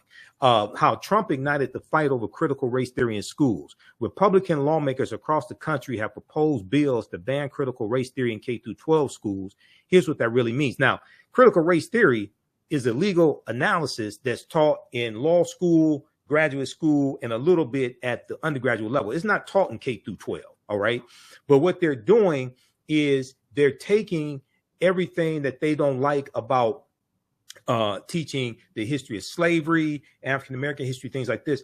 They're putting all this underneath an umbrella that they have redefined as critical race theory. It's not critical race theory. They have redefined it as critical race theory. And then they flooded Fox News with all these stories because there's another 16-page analysis from NBC News that deals with the role that Fox News has played in this as well. But if you look at this piece here, okay, the proposed policies mimic former President Donald Trump's this was a September 2020 memo or executive order ordering the Office of Management and Budget to stop funding training on critical race theory for federal employees, calling it a, quote, propaganda effort, end quote, calling it a propaganda effort. Around the same time, September 2020, around the same time, Donald Trump condemned the 1619 Project, a Pulitzer Prize winning 2019 New York Times report led by reporter Nicole Hannah-Jones that holds America was truly founded not in 1776, but 1619, when the first enslaved people were brought to the colonies. Now, we've already talked about, we were here for tens of thousands of years before that. August 20, 1619 did happen, but we have to understand this was our land stolen from us. Educators embraced this message and began utilizing the project and looking for resources to teach a more holistic history of the country. Donald Trump rebuked the 1619 project as a, quote, warped, distorted, end quote, portrayal of American history. Both the executive order he did, the memo, and this attack sparked the commission of the 1776 report, which Donald Trump ordered. The 1776 report, he created this commission, and the 1776 report was meant to combat the contents of the 1619 project. The countrywide uprisings in the wake of the deaths of George Floyd, who was killed May 25th, 2020 in Minneapolis, Minnesota, only fueled the matter, with pundits debating the nation's fraught history of racism. Thus, although President Joe Biden reversed Donald Trump's initial ban, because Joe Biden, when he came into office, he dismantled the 1776 project and removed it from whitehouse.gov. Thus, although President Joe Biden reversed Trump's initial ban in January of 2021, the seed had been planted. The seed had been planted. Go ahead, brother, and comment on this. No, it's very, very clear the efforts that are being taken to suppress the truth. And we call this a manufactured crisis. Yes, it is. Manufactured crisis around critical race theory, the fact that CRT, critical race theory, is not taught in K through 12 schools. Right. It's a manufactured crisis to gain the attention, to get more attention to Republicans, to increase their power base. Right. Yes. So this manufactured crisis is coming up against anything that critiques the standard American narrative of white supremacy. Correct. Anything that comes against that standard narrative of white supremacy ideology is going to be overshadowed by these different bans, by these policies and laws that are being passed. And that is why we need to wake up really quick and organize our people to understand these things. Carter G. Woodson said many, many years ago, there are two kinds of education: the kind you're given and the kind you must give yourself. The kind you're given is the kind that takes place in the public school system, which, by the way, as Du Bois said in Black Reconstruction, that public education in the South was a Negro or Black idea. And guess what? Yes. In the Nile Valley in ancient Kemet, we had free public education for males and females. When you go to West Africa and look at the great empires of West Africa, Ghana, Mali, Songhai or Songhai, free public education for males and females. When the Moors took over in Andalusia, which is present-day Spain and Portugal, had an influence throughout all Europe for almost 800 years, one of the first things they set up was free public education for males and females. That's why it was very natural when we got to America and gained our emancipation. One of the first things that we did was build free public schools for males and females. Remember, white folk didn't even want education for all of their own people. Correct. For poor white people, they were like, y'all don't need no education. We just need y'all to keep these niggers in line. And you don't need an education to do that. All you need is a whip and a gun. So it was Black people who are responsible largely not only for free public education, but also for males and females. Because remember, the females were being suppressed in Eurocentric society. But we had a sense of complementarity in our traditional African values. So we have an ancestral obligation to ensure that our children receive the best education possible. And we have to supplement, even if you're sending your child to a private school. I promise you, most private schools don't have the type of curriculum that I just shared with you. So this is very important that we get on board. I totally agree with that. One of the things you mentioned here in this article is on page 2. You said, I knew as a language arts teacher, there were many rich examples of reading, writing, language, and literature that developed in early Africa. There are many robust research-based examples to demonstrate this. For example, the teachings of Ptah-hotep is regarded by some scholars as the oldest complete text in the world, dating back more than 4,300 years ago. Talk a little bit about the teachings of Ptah-hotep and how you introduce this or how you use this to teach your students. Sure. So the teachings of Ptah-hotep was brought to our attention back in 1987 when it was published by Asa Hilliard, Nia Damali, and Baba Obadeli Williams. Nia Damali, interestingly enough, owns Medu Bookstore in the city of Atlanta. And of course, Baba Asa Hilliard and Baba Obadeli Williams have transitioned to the ancestors. But the teachings of Ptah-hotep contains 37 wise sayings. And Ptah-hotep was the ancient scribe in the king's court who wrote the book when he was 110 years old. How do we know that? Because in the preface of the book, he says, I'm 110 years old, right? Right. In addition to that, it is a type of literature that we refer to as wisdom literature. The most familiar wisdom literature that our listeners are probably familiar with would be the book of Proverbs in the Bible, okay? But this predates the book of Proverbs by well over 1,000 years, and you find many of the same sentiments in the teachings of Ptah-hotep later show up in the book of Proverbs in the Bible. Right. So it's a tremendous text that teaches young people our morals and our values and principles of leadership and issues of integrity and respect and so many just lifelong lessons that would serve our children so well. And again, not only do our children need to know this, all children need to know this. Exactly. Because when all children are not taught these things, I say in the article that every culture holds a key to unlocking the challenges that all humans must face. So when any culture is suppressed, all of humanity is diminished as a result of that. So when you hear me talking so passionately about what our children need, of course, I'm B1, I'm Black first, right? But and I also recognize that all people need to know this information.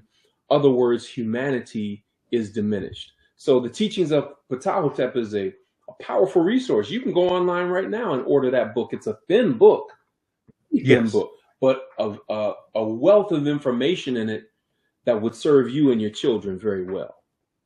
Absolutely. At the end of the article from the Washington Post, you give 3 recommendations. I have a copy of the teachings of Ptah-hotep somewhere here in the office, but also in Dr. Malefikete Asante's book, The Egyptian Philosophers, Ancient African Voices from Imhotep to Akhenaten. Yes. Yeah, that's it right there. I have that version, but he talks about Ptah-hotep in here, who was a philosopher as well, lived somewhere around 2414 BCE before the Common Era.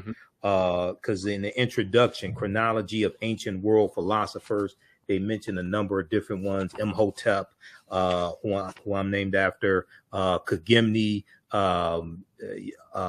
you have Kunanub, Akhenaten. It's a number of them. Amenhotep, son of Hapu. So this is before Socrates, Plato, and Aristotle. Right. Okay. So we have our own philosophers as well to study. At the end of the article, and once again, everybody, the name of this piece from the Washington Post, The Irony of Black History Legislation in Florida. You say, here are 3 recommendations for moving forward. Here are 3 recommendations for moving forward. Let's see. So, and you mentioned Dr. Carter G. Woodson here as well. Let me look at this last paragraph. You say effective and inclusive curricula exists. Let's go back. Effective and inclusive curricula exist, but are deeply suppressed. In addition, curricular inaccuracies, and omissions contribute to implicit bias and also prevent whites and others from accurately and critically examining their own individual and collective attitudes, beliefs, and behaviors. Lack of knowledge about this nation's history is literally hazardous to the health of African Americans. As Dr. Carter G. Woodson, who's the founder of Black History Month and co-founder of the Association for the Study of Negro Life and History, September 9th, 1915, and he's the author of numerous books, including The Miseducation of the Negro, 1933. As he observed, quote, "There would be no lynching if it did not start in the schoolroom," end quote. And also Dr. Woodson advocated for the history of African Americans to be taught in every school across the country, not just schools where we attended, because the way a people treat you is largely based upon what they think about you. What they think about you is largely based upon what they've been taught about you, and what they've been taught about you is what they've read, heard, and seen about you.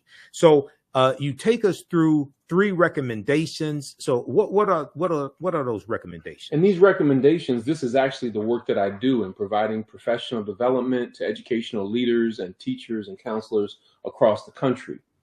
And so the first recommendation is to educate school leaders and teachers in the best of African American culture, history, views, and values. And let me make this distinction. The reason I say the best of African and African American history and culture is because for many of our children, they've only been exposed to the worst of our history and culture.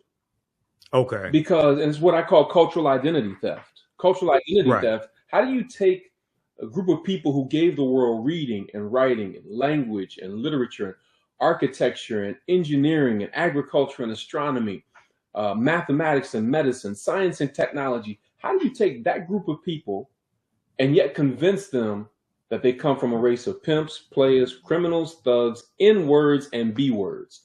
Cultural identity theft. So for conscious and committed educators, education is identity restoration. Education is identity restoration. But again, teachers can't teach what they don't know. So early on, and I've been doing professional development across the country for over 15 years, and I'll never forget, someone came up to me afterwards and they said, you know, Dr. Akua, I agree with everything that you said. We should be more culturally relevant and responsive in our teaching and everything, but I don't know as much about African and African American history as you. And my response to that person and to all educators that I speak to is, no problem. You get to go on the journey with your students. The way that we've created Reading Revolution Online and all of the other materials that we offer from our Black History poster pack, our African Proverbs poster pack, and all of the various books we've produced, we wrote it in such a way that teachers and parents can go on the journey with their children. And so parents and teachers love Reading Revolution Online as much as the children do, because they're like, oh my gosh, I wasn't taught this when I was growing up. So that first recommendation is to educate school leaders and teachers on the best of our culture, history, and views and values. The second is to infuse, now that you've learned it, infuse that authentic African and African American culture and history into lessons, teaching methods, and instructional materials. So this is a critical point. So if you're looking at this in your mind, highlight teaching methods, because the teaching methods is not just what you're teaching, it's how you're teaching it. And there's certain methods that have been proven effective in working with Black children. Call and response, bodily and kinesthetic movement, tactile activities where they get to use their hands, anything where they get to move around and talk, anytime you can use music and rhythm and rhyme. These are different teaching methods. There are many, but those are just a few examples of teaching methods that have been proven effective with Black children, that bring out the brilliance in our children. So you have to infuse authentic as opposed to inauthentic African and African American cultural and history into lessons, teaching methods, and instructional materials. And then our children are tremendously insightful and intelligent. But number three, we have to provide age-appropriate opportunities for students to do their own fact-finding and research using historically and culturally authentic resources. I'll give you a quick example of kinds of conclusions that our children come to when they're given the opportunity to examine accurate information. I'll never forget, with my 7th grade class a number of years ago, I was teaching about colonization. And I told my students, you can tell who colonized a land by the language the people speak. So in America, we primarily speak English, and out west and in the Southwest, Spanish is spoken a lot. So we know America was primarily colonized by the British and the Spanish. If you go up to Canada, we know that they speak English, but they also speak a lot of French. So we know it was colonized by the British and the French. When we go down to Mexico, they speak Spanish. So we know it was colonized by the Spanish. Right. And one of my students, young brother, just blurted out, didn't even raise his hand. He was like, dang, Mr. Akua. I was like, what? What's up? He said, they stole countries and continents and nothing happened to them, but we get locked up if they think we stole a candy bar. I said, whoa. So then I asked the class, I said, man, say more about that. And then I asked him, I said, by a show of hands, how many of you have noticed that you've been followed when you go to the carryout store or the grocery store? Would you raise your hand? All the students' hands went up there, and then they started, you could hear them talking about, yeah, you know, when I go to the store, I notice they're following me around to make sure I'm not, you know, stealing something and so forth. So then we had a conversation. Well, why do you think that is? So we're characterized as criminals and thugs and thieves, when in reality, the whole continent was stolen. The whole country was stolen, but we're the ones that are shown and portrayed as thieves. So this allows for a different level of critical engagement. And those that are against this kind of teaching are afraid that when our children wake up, they will demand all the rights and privileges that they are due as a result of the Bill of Rights and as a result of citizenship. And so part of the idea is to continue to indoctrinate them into the standard American narrative of white supremacy ideology, and never have them to raise any question or any issues of inequity. And the best way to do that is to erase the history of inequity so that they can't talk about it. Right, exactly. And that goes back to the laws being passed in these, especially these former Confederate states. They're using the lie of critical race theory, and saying critical race theory is indoctrination, is being taught in the schools, things like this. Is not being taught in the schools.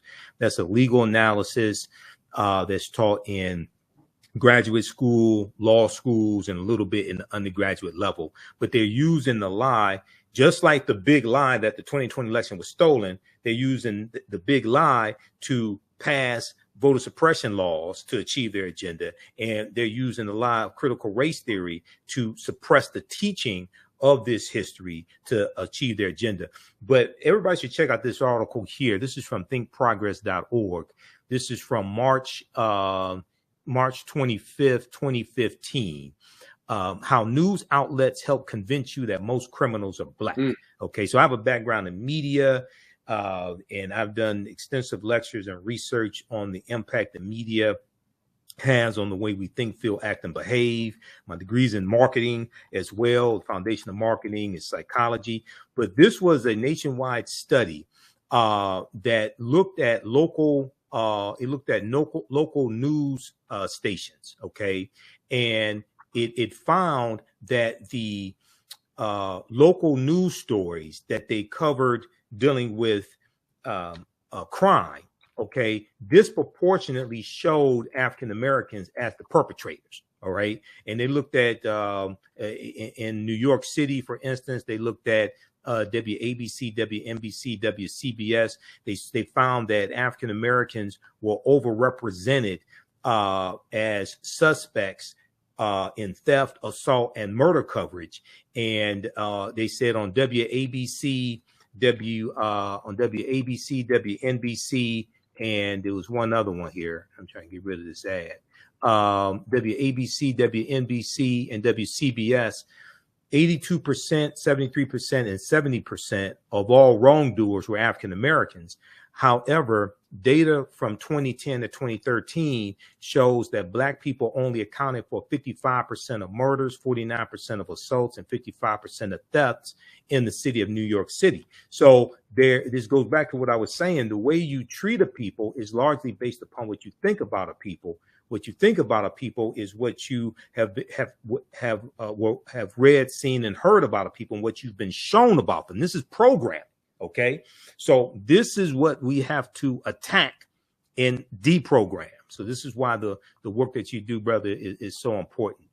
Go ahead once again and give people your website, how they can get in contact with you as well. Yes, please go to readingrevolution.org. Again, readingrevolution.org. You can click on parents, and you can take advantage of the special that we have for everybody on the African History Network.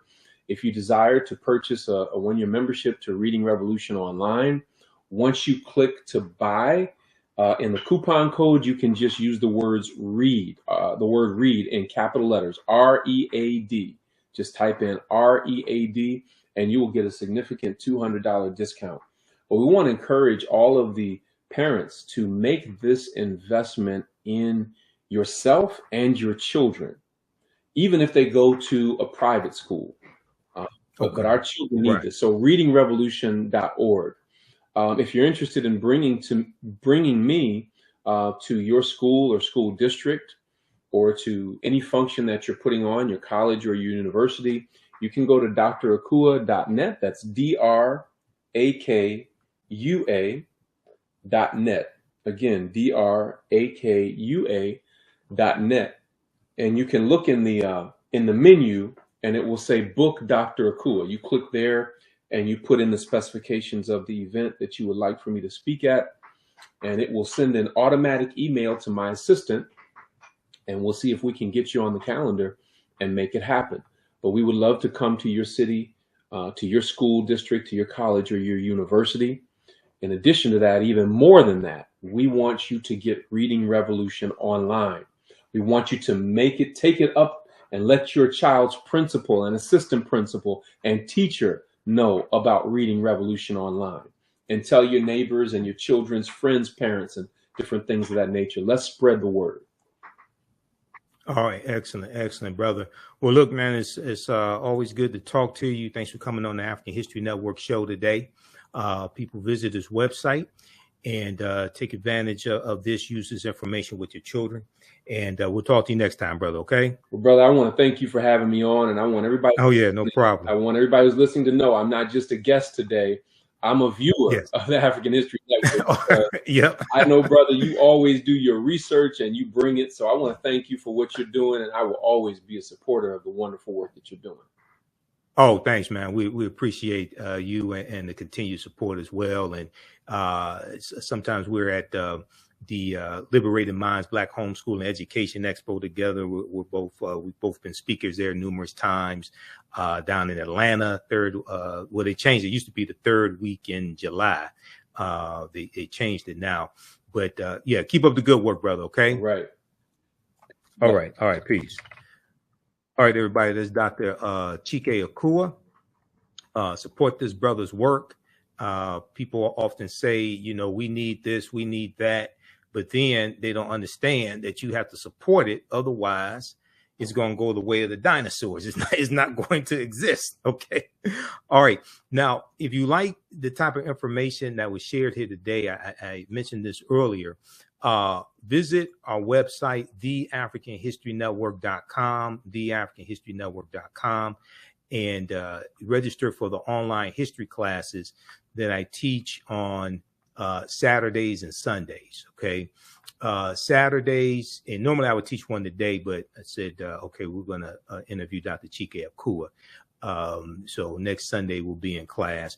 But Saturdays, I teach a 12-week online course that I created called Ancient Kemet, one of the original names for Egypt, Ancient Kemet, the Moors, and the Ma'afa, understanding the transatlantic slave trade, what they didn't teach you in school. We deal with thousands of years of history and what leads up to the transatlantic slave trade taking place. We had a fantastic session yesterday. We dealt with the Dogon and how the Dogon originate in the Nile Valley region of Africa, the Dogon of Mali. We talked about Benjamin Banneker, and it's believed that Benjamin Banneker's grandfather, Banneker, was West African and possibly Dogon.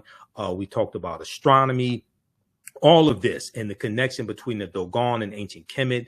The supreme being amongst the Dogon, whose name is Amma, comes from Amen.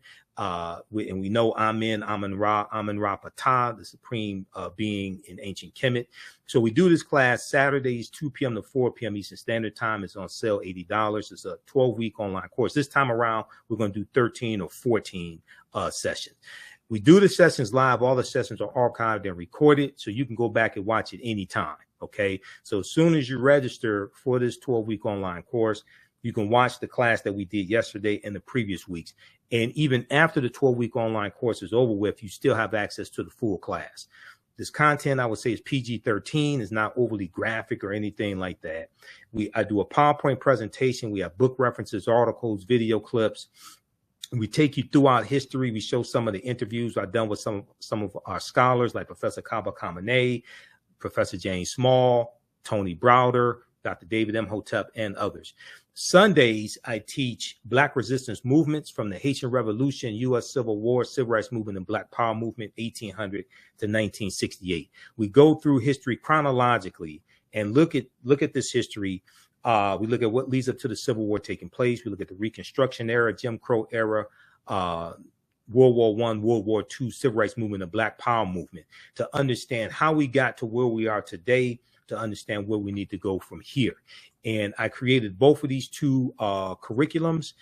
We look at 80 to 100 articles in each class. There are book references as well. The first class is about 7 to 8 books that we reference. You don't have to buy any of the books. We show you excerpts of the book right on the screen, okay? And I'm a historian. I've been studying history 31 years. And these two courses that I teach is the culmination of a lot of research and interviews I've done on the African History Network show. And I've been hosting the African History Network show. I created the show. I've been hosting for 13 years as well. Okay. So there's a PowerPoint presentation with over 200 slides in the first class that we use. I put together the PowerPoint presentation, put together the curriculum also for both of these classes. And we deal with thousands of years of history and what leads up to the transatlantic slave trade taking place. We look at work from Dr. David Imhotep, but we also talk about the 1619 Project. Now, today is August 20th, 2019, the 403rd or 404th anniversary, I should say, of August 20th, 1619. Today is the 404th anniversary of that, when the White Lion pirate ship, which is a Dutch pirate ship, as well as the Treasurer, come into Virginia. And it was really Hampton, Virginia, as opposed to Jamestown, like people think. It comes into Point Comfort, and 20 and odd Africans are exchanged for food and water. At this point in time, codified slave laws don't exist in any of the 13 colonies. The first of the 13 colonies that have codified slave laws was Massachusetts in 1641. They come to Virginia right about 1661 or so. Okay.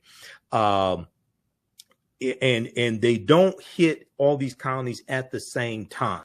These first 20 and odd Africans are put into a form of indentured servitude. They're going to be released after about 3 to 5 years. To understand how, now this is an important article here that everybody should read, is called Much of What We've Been Told About Virginia's 1619 Africans is Wrong. Much of what we've been told about Virginia's 1619 Africans is wrong. And also, one of the books we use in the class is Before the Mayflower by Lerone Bennett Jr. And chapter 2 of this book he lays out how a lot of this stuff evolved here in this country. Okay, the colonies weren't originally designed to have slavery. If they were, they would have had slavery when it was originally set up, because England originally got involved in the transatlantic slave trade in 1562. Okay, but what happens is that when you look at chattel slavery evolving, that's going to largely be after 1675 and 1676 and what's known as Bacon's Rebellion. And Bacon's Rebellion is going to be after 1675, 1676, right about 1680, 1681, where the term white becomes widely used in the colonies to denote those of European ancestry. And what they were trying to do is break up the alliance between enslaved Africans, what we would call African Americans, or enslaved Africans, African indentured or free African people, poor whites, white indentured servants, poor whites, etc. There was an alliance between these different groups because they were all being oppressed on the tobacco plantations in Virginia, and they were being oppressed by the ruling elite. And they realized that they had a common enemy. So there was a rebellion that was led by a Virginia tobacco plantation owner named Nathaniel Bacon in 1675 in the colony of Virginia. And in 1670, it was about 500. It was about 500 rebels. Okay. In 1676, these rebels burned down the town of Jamestown, Virginia. Okay, how many people knew this? In 1676, they burned down the town of Jamestown, Virginia, and I was speaking on I was speaking at the Midwest Decarbonization Conference in November 2022, and I was on a panel discussion with Native Americans and African Americans, and we were talking about a shared experience, but we were also dealing with the fight for reparations for African Americans and the fight to get Native American treaties enforced. And you know, one of the problems is that when we to really understand reparations and repairing the damage of a legacy of Jim Crow segregation, slavery, redlining, housing discrimination, things like this, you have to understand the laws and policies that were put in place that brought you to where you are, that continue to inflict the harm. Okay, reparations, the root concept is to repair damage that was done.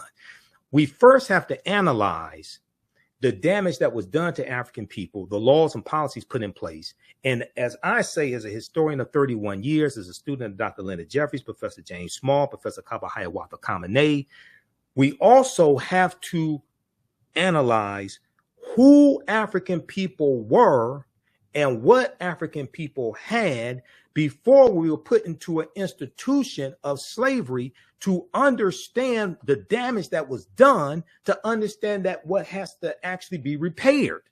Just thinking giving cash payments is repairing the damage of a legacy of slavery. No, it's not. Because if everybody watching this broadcast wants to be honest, we know damn well if we all got $1 million today, white people will have it all back by this time next week. And all the laws and policies that have maldistributed wealth, power, and resources will continue to be in place that continue to inflict the harm. So cash payments can be part of a comprehensive repairing the damage of a legacy of slavery and Jim Crow segregation, etc. It can be part of comprehensive reparations, but it cannot only be the form of reparations, because once you spend the money, you have not changed the laws and policies that continue to inflict the harm. So to understand some of this history, what I did was during the panel discussion, I broke down briefly Bacon's Rebellion. And so many people, regardless of race, don't understand this history. Okay, so Bacon's Rebellion was triggered when a grant for Native American lands was denied. And there's a piece at blackpast.org that talks about Bacon's Rebellion, but also King Philip's War, which was a Native American uprising as well. But the origins of Bacon's Rebellion rested with the conquest of the Powhatan Indian Confederation, 1644-1646, and the Confederation's lands being distributed to the English planter class. Despite their defeat, Indians formerly associated with the Confederation continued squatting on these lands, which caused the Virginia colonists to engage in warfare against them. Okay, now, the military and political situation was made more complicated by the presence of African slaves, who, along with white indentured servants, produced the colony's main crop, which was tobacco. This is before cotton becomes king. Cotton is largely going to become king after 1793, after the cotton gin is created by Eli Whitney, which greatly reduces the cost to produce cotton. Before cotton was king in the colonies, tobacco was king, but also you're going to have sugarcane that's king as well. But at this point in time, tobacco is king. Okay, tobacco is the main cash crop. Now, planters looked down upon the African slaves, indentured servants, and landless freemen, both white and black, whom they called the Giddy multitude, G-I-D-D-Y, the Giddy multitude. So you had these different groups of oppressed people. You had African slaves, you had indentured servants, you had what we would call free African Americans, you had poor whites, and you had white indentured servants. During the decades of the 1650s and 1660s, a sizable number of indentured servants, both black and white, both African and European, who had completed their required indentured labor service, clamored for old Powhatan land as well, which was under the control of Governor Berkeley, who was the governor of the Virginia colony, and his planter class associates. Nathaniel Bacon, a wealthy white Virginia planter, declared himself the leader of the colony's former indentured servants, freemen, African and white, African and European, newly arrived landless white immigrants from England, Scotland, or Ireland, and enslaved Africans, all of whom bonded together because of their common exploitation on the large tobacco estates in Virginia. All these different groups of people from different countries realized that they were all being oppressed by the same ruling class, and they took up arms to overthrow the ruling class.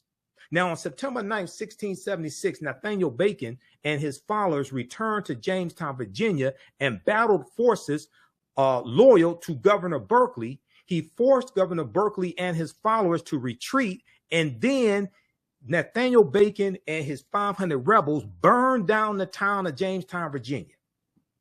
They burned down the town of Jamestown, Virginia. Now, I don't know if this was the inspiration for the song, the roof is on fire. We don't need no water. Let this burn. I don't know if that was the inspiration for it, but it very well could be. Okay. I don't know that.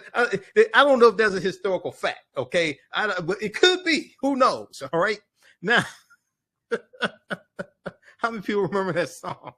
Okay. Now, let's go back to this here. Okay. So there's a good article from history.com, official website of the History Channel, that deals with Bacon's Rebellion as well. And we reference numerous sources here in the class. Toward the end of the 17th century, labor from England began to diminish. So what happens is the economy in England improves, and there's less of a desire of white people to come from England to be indentured servants here in the colonies.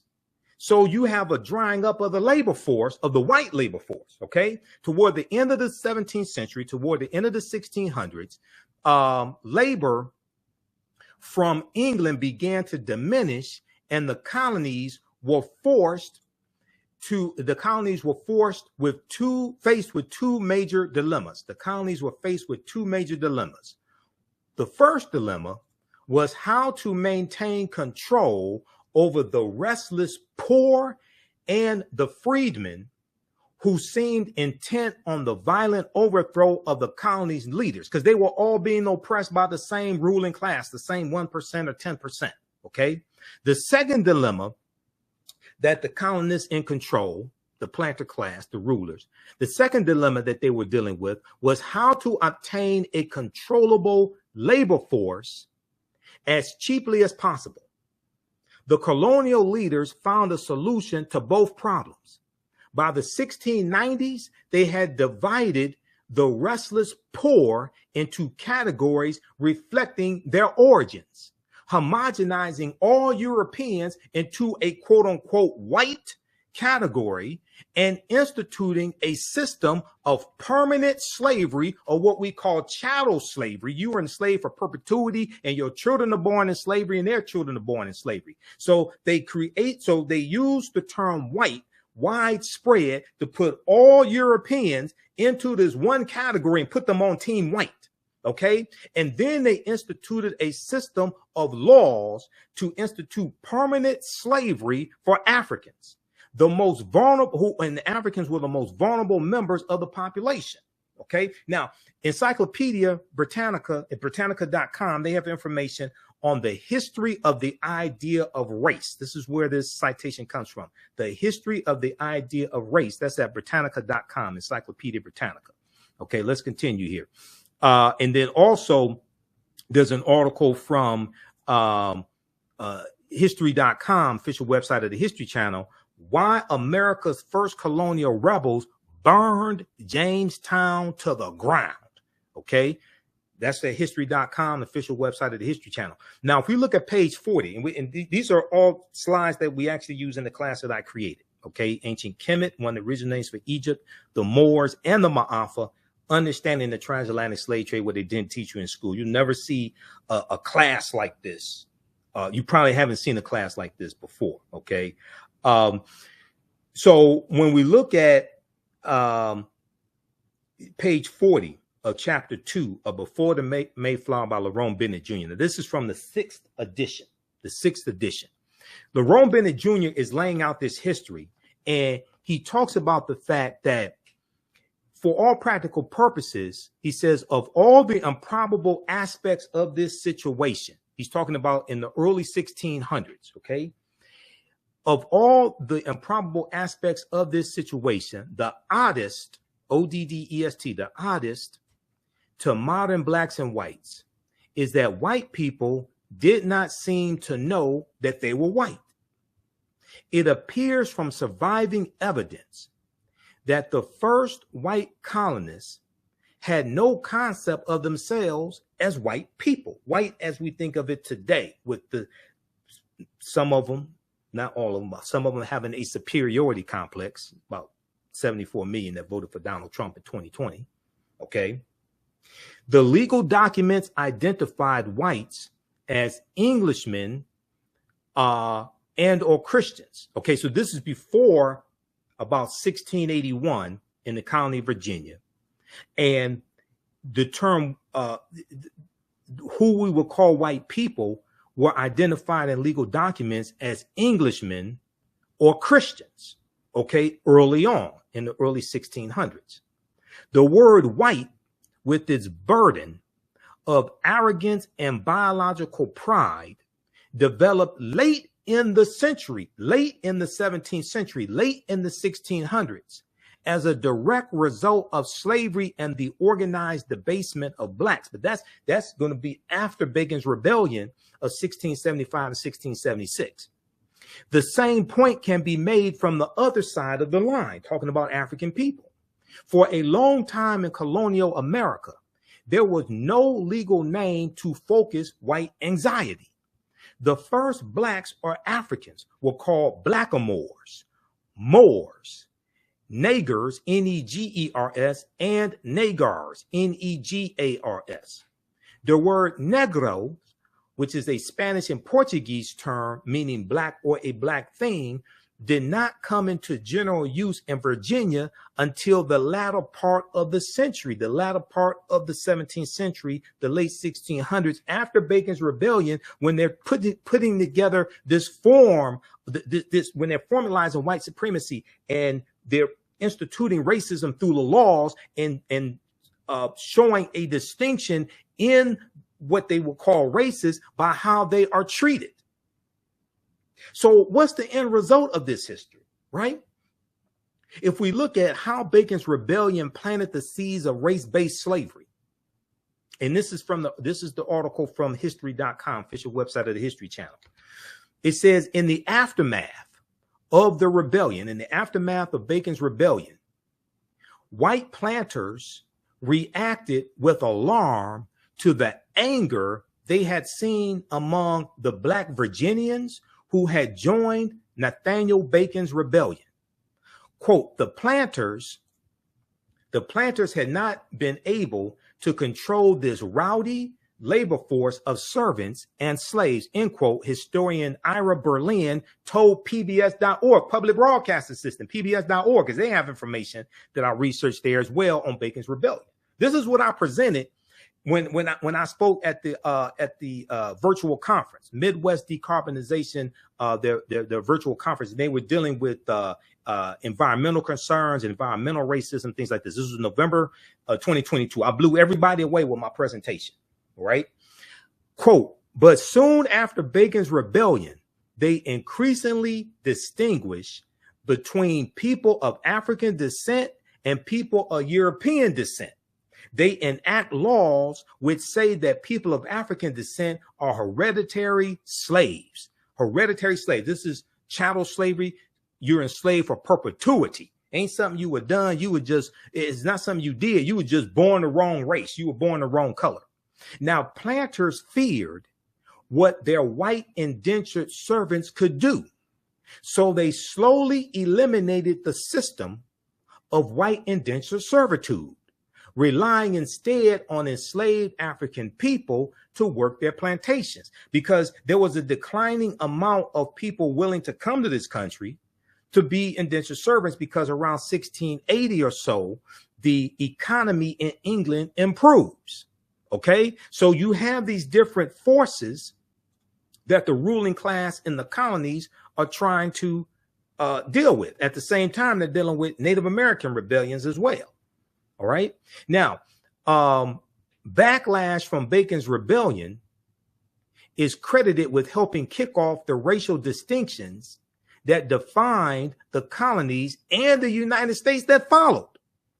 Now, most Americans don't know anything about Bacon's Rebellion. They think it's about bacon that you eat or something, grits and bacon, bacon and eggs or something. No, this helps shape racism in America and racist policies in America that we're still feeling the effect of to this day. Read this article from history.com, official website of the History Channel. Why America's first colonial rebels burned Jamestown, Virginia to the ground. How many people knew this? And this is what these anti-Black, anti-African-American history laws are doing in these various states, Florida, Georgia, Oklahoma, where you had the Tulsa Race Massacre, June 1st, 1921. They're designed to suppress this type of history, because if you don't understand the history of how you got into a predicament or how a problem started, you're not going to be able to solve it. A people's history and culture teaches them how to deal with the problems of the past, in the present, and the future to meet the needs of the community. Okay, so if you like this type of information, we have a number of people watching on Facebook and YouTube. Give us a thumbs up, give us a heart, give us a like. You can register for this online course right now. You can start watching right now. We have archive content. We do the sessions live. All the sessions are archived and recorded. You can go back and watch it anytime. You don't have to join us in the classes live. I don't take attendance. And also, you can see me. I can't see you. So you don't have to get dressed for class and things like that. Okay. We have a live text chat, so you can ask questions in class. You can email me afterwards if you want to ask questions also. Saturdays, 2 p.m. to 4 p.m., I teach ancient Kemet, one of the original names for Egypt, the Moors, and the Ma'afa. The Ma'afa is a Kiswahili term, which means the great disaster, our Holocaust, or the transatlantic slave trade.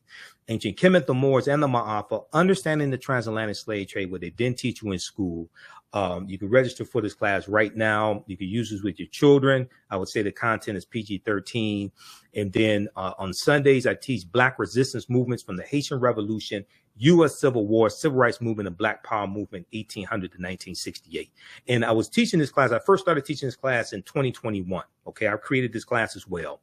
The second one, because I had so much information in the first class that I knew that this period from 1800 leading up to the Civil War, what causes the Civil War to take place, the Louisiana Purchase of 1803, Missouri Compromise of 1820, Mexico winning its independence from Spain, 1821, Vicente Guerrero becoming president of Mexico, second president of Mexico. He was of African descent, 1829, Texas winning its independence from Mexico, 1836, Mexican-American War, 1846, 1848, Treaty of Guadalupe Hidalgo in 1848, which ends the Mexican-American War. And as a result of the Treaty of Guadalupe Hidalgo, the U.S. gets the territory from Mexico that makes up California, Arizona, New Mexico, Colorado, Utah, and Nevada. You have the Compromise of 1850, which deals with organizing the land that the U.S. gets from Mexico. And California comes into the Union in 1850 as a free state, but they do try to ban all free African Americans under their first governor, Peter Burnett, by the way. They tried to ban all free African Americans. It didn't work. But the fifth bill in the Compromise of 1850 was the Fugitive Slave Act of 1850. Okay, which went farther than the Fugitive Slave Act of 1793. And we know the U.S. Constitution sanctioned slavery. In Article 4, Section 2 of the U.S. Constitution laid the foundation for the Fugitive Slave Act. So this is why it's important to read the U.S. Constitution. So I hear all these people talking about we want reparations, we want reparations. And if you're seeking a legal remedy to a historical problem, that would imply to me that you need to understand both law and history. Unfortunately, most of our people, especially a lot of people saying we want reparations, don't understand either one. And the foundation of law in this country is the U.S. Constitution. You need to read the U.S. Constitution. Also study the treaties as well, like the Black Freedmen Indian Treaties of 1866. And I talked about the Black Freedmen Indian Treaties in when I spoke at the conference. Okay, and what I found very interesting is that the Native American, so there's about 7 of us on the panel. It was a virtual panel. It's about, I think, 3 Native Americans, 1 person who was African American and Native American. And I could be classified as that too, because I had Cherokee on my mother's side, Cherokee and Blackfoot, because my mother's family's from Tennessee. But then you had about 3 or 4 African Americans, right? Native Americans were talking about getting treaties enforced. African Americans were talking about getting a study done. They were talking about HR 40. And my thing is like, why the hell are we trying to focus on the study? Now, this was before California came out with their final study, which is 1,000 pages. Everybody needs to go read the executive summary and read it. And they put forth at least 110 policy recommendations to repair the damage of, even though California does not have a deep history of slavery, like say Texas, because 1850 California, between 1850 and 1860, California has maybe about 1,500 people who are in a semi-slavery status, where 1865, when Major General Gordon Granger goes into Galveston, Texas in June of 1865, Texas has 250,000 enslaved Africans. So California doesn't have a deep history of slavery like Mississippi, Georgia, Alabama, Texas, anything like that. Okay. But they do have a rampant history of racism, discrimination, housing discrimination, redlining, voter suppression, things of this nature. Okay. But I talked about the Black Freedmen Indian Treaties of 1866. And the reason why I discussed this is because we have a history, our ancestors, of getting benefits from these treaties. And the reason why is because The 1830 president. Okay, I'm really trying to wrap this discussion up. I know it may not seem like it, but I'm really trying to wrap this discussion up. But let me just try to wrap it up with this here. So 1830, President Andrew Jackson, Donald Trump's favorite president, one white supremacist who loves another white supremacist.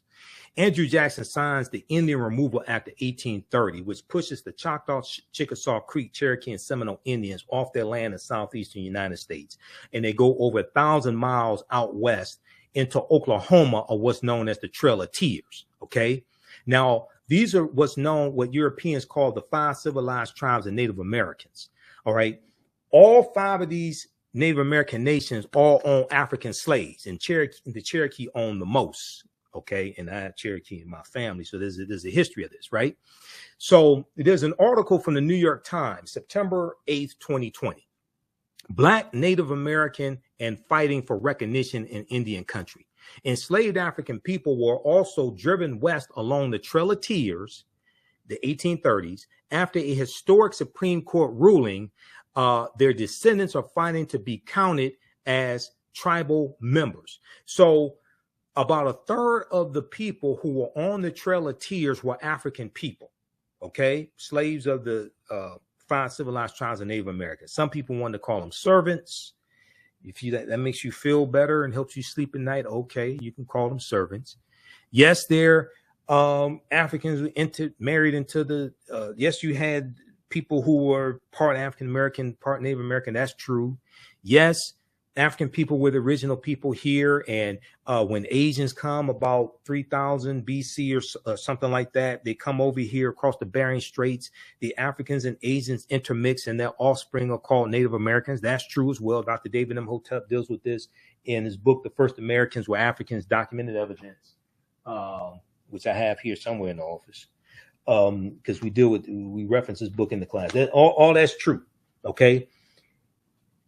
Different things happen at different times. Okay. So just because African people were already here, or some of us were already here, does not mean the transatlantic slave trade did not take place.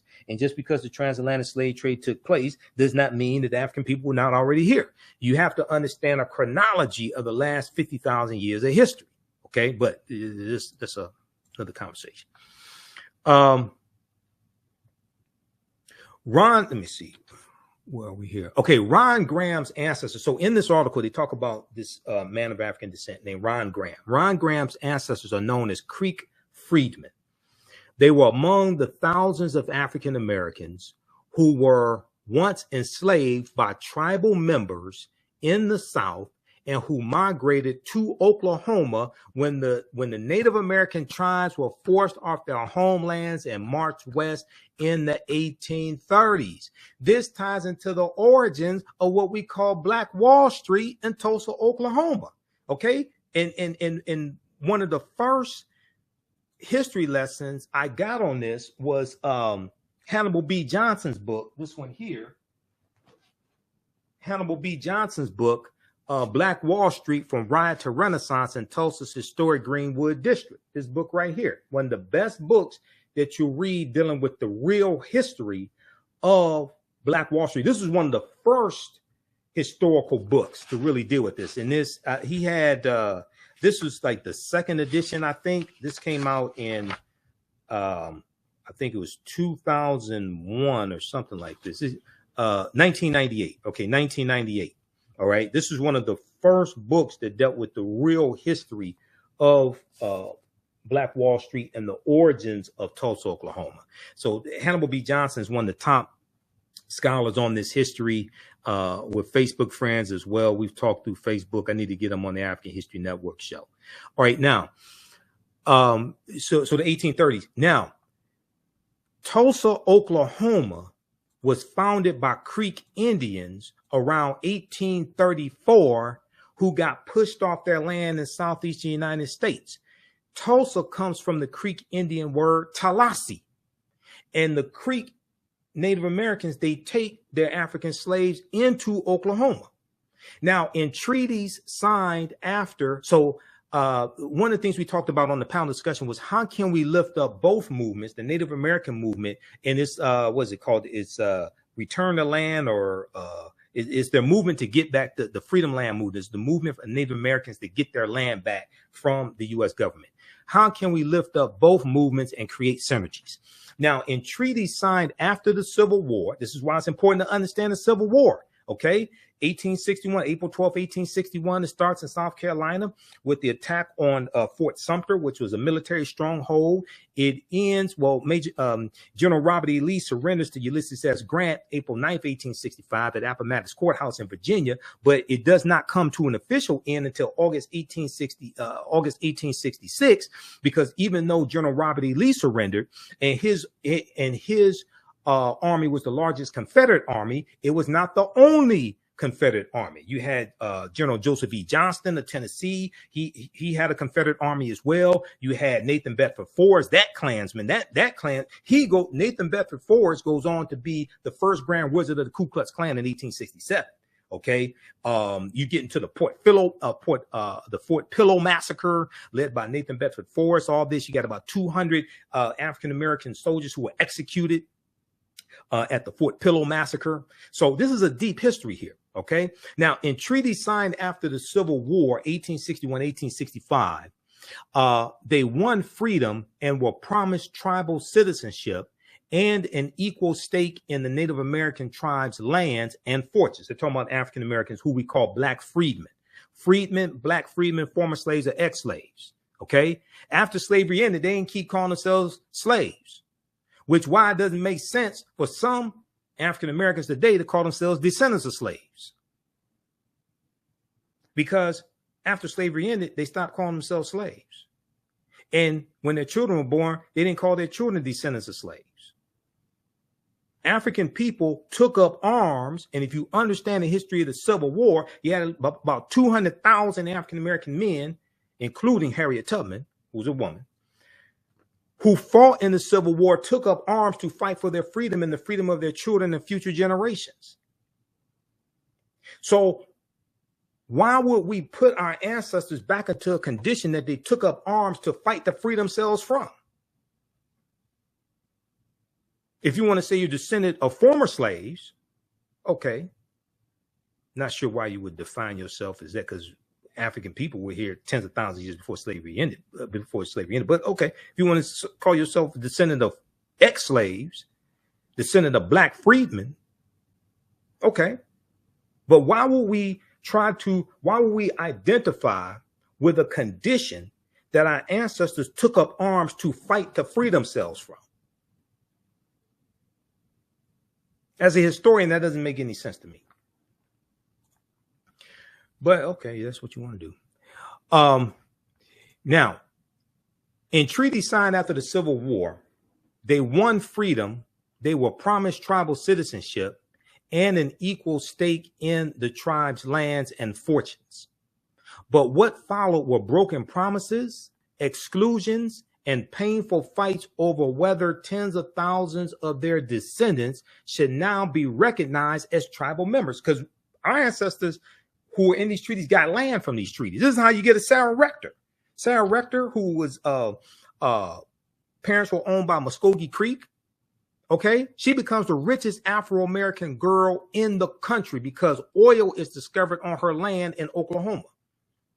And they get land from the Dawes Allotment Act of 1887 and the Black Freedmen Indian treaties. Now, these treaties, what happens is about 1941, the U.S. government conspires with the 5 civilized tribes of Native Americans to redefine what a Native American is. And they said that you had to have one quarter or one quantum Native American blood. So many of our ancestors get pushed out of these treaties and their land is taken away. But these treaties are still on the books right now. Now, Dr. Claude Anderson, one of my teachers who we've had on the African History Network show years before a lot of these other people found out about him. Okay. We had Dr. Claude Anderson on years ago. He was fighting for years to get these treaties enforced for Black people. But now attorney Demario Solomon Simmons out of Oklahoma, out of Tulsa, Oklahoma, who is descendant of Muskogee Creek African Americans, Black freedmen, he has taken up this fight. And he's an attorney. Sometimes we're on Roland Martin Unfiltered together, because some of you all see me on Roland Martin Unfiltered. I've been on Roland Show. It'll be 3 years, October 2023, that I've been a panelist every Friday on Roland Martin Unfiltered. And what I was saying on the panel is, while we focus on the study, we need to be focused on getting these treaties enforced. Because when you read the article from the New York Times, there's about 160,000 African Americans who would qualify for these treaties and qualify for these benefits and get land, free college tuition, free taxes, all different, whatever benefits the Native Americans are getting. Now, some of the descendants have won lawsuits seeking inclusion in the Cherokee Nation. Some gained nominal citizenship as Seminole Indians, but said they could not access tribal services. Others, like Ron Graham, have nothing. Read this full article from the New York Times. But now a landmark Supreme Court decision for tribal sovereignty has breathed new life into their fight.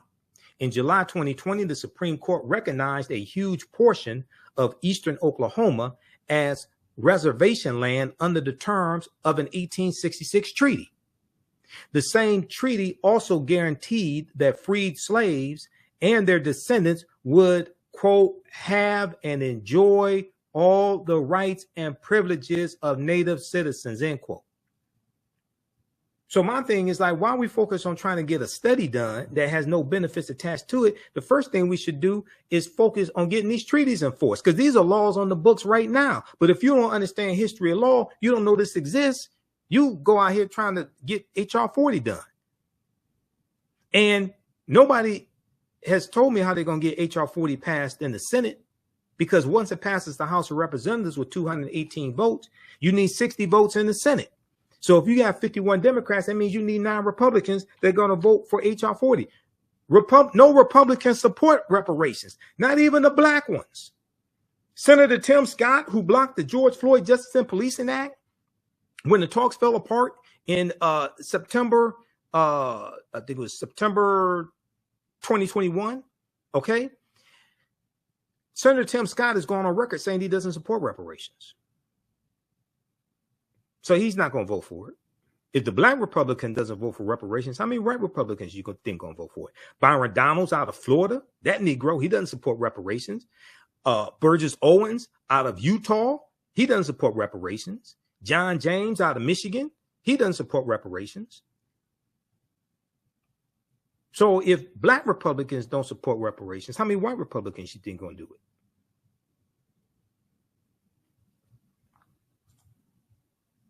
This is why voting matters. This is why these people who keep voting against our own interests have to be voted out of office. We have to fire them. Elections have consequences. Okay, so to wrap this discussion up,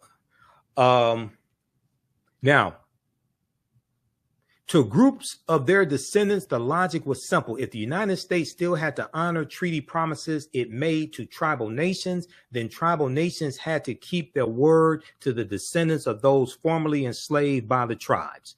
Quote, we're making noise, end quote, said Marilyn Vann, V-A-N-N, a Cherokee citizen and president of the descendants of freedmen of the 5 civilized tribes. Marilyn Vann estimated that there was a diaspora of some 160,000 descendants of those formerly enslaved by these Native American tribes. These 5. Now, there are approximately 567 Native American nations in this country. I am not saying that all Native American nations enslaved African people. That is not what I'm saying. And the history does not prove that. The history does not show that. The 5 civilized tribes, what we'll call the 5 civilized tribes, they did the bulk of that. Okay, so sometimes I get responses from Native Americans, things like that. I'm not saying all 566 tribal nations own African slaves. That's not what I'm saying at all. Okay, I'm being very specific with what I'm talking about, and you can read this information as well. Proper documentation ends all conversation. All right, now, Marilyn Vann estimated some 160,000 of these of those formerly enslaved by the tribes, many of them living in Oklahoma. Now, there are groups representing descendants from each of the 5 tribes who meet to share sepia photographs of ancestors, compare genealogical records, and plan protests. Okay.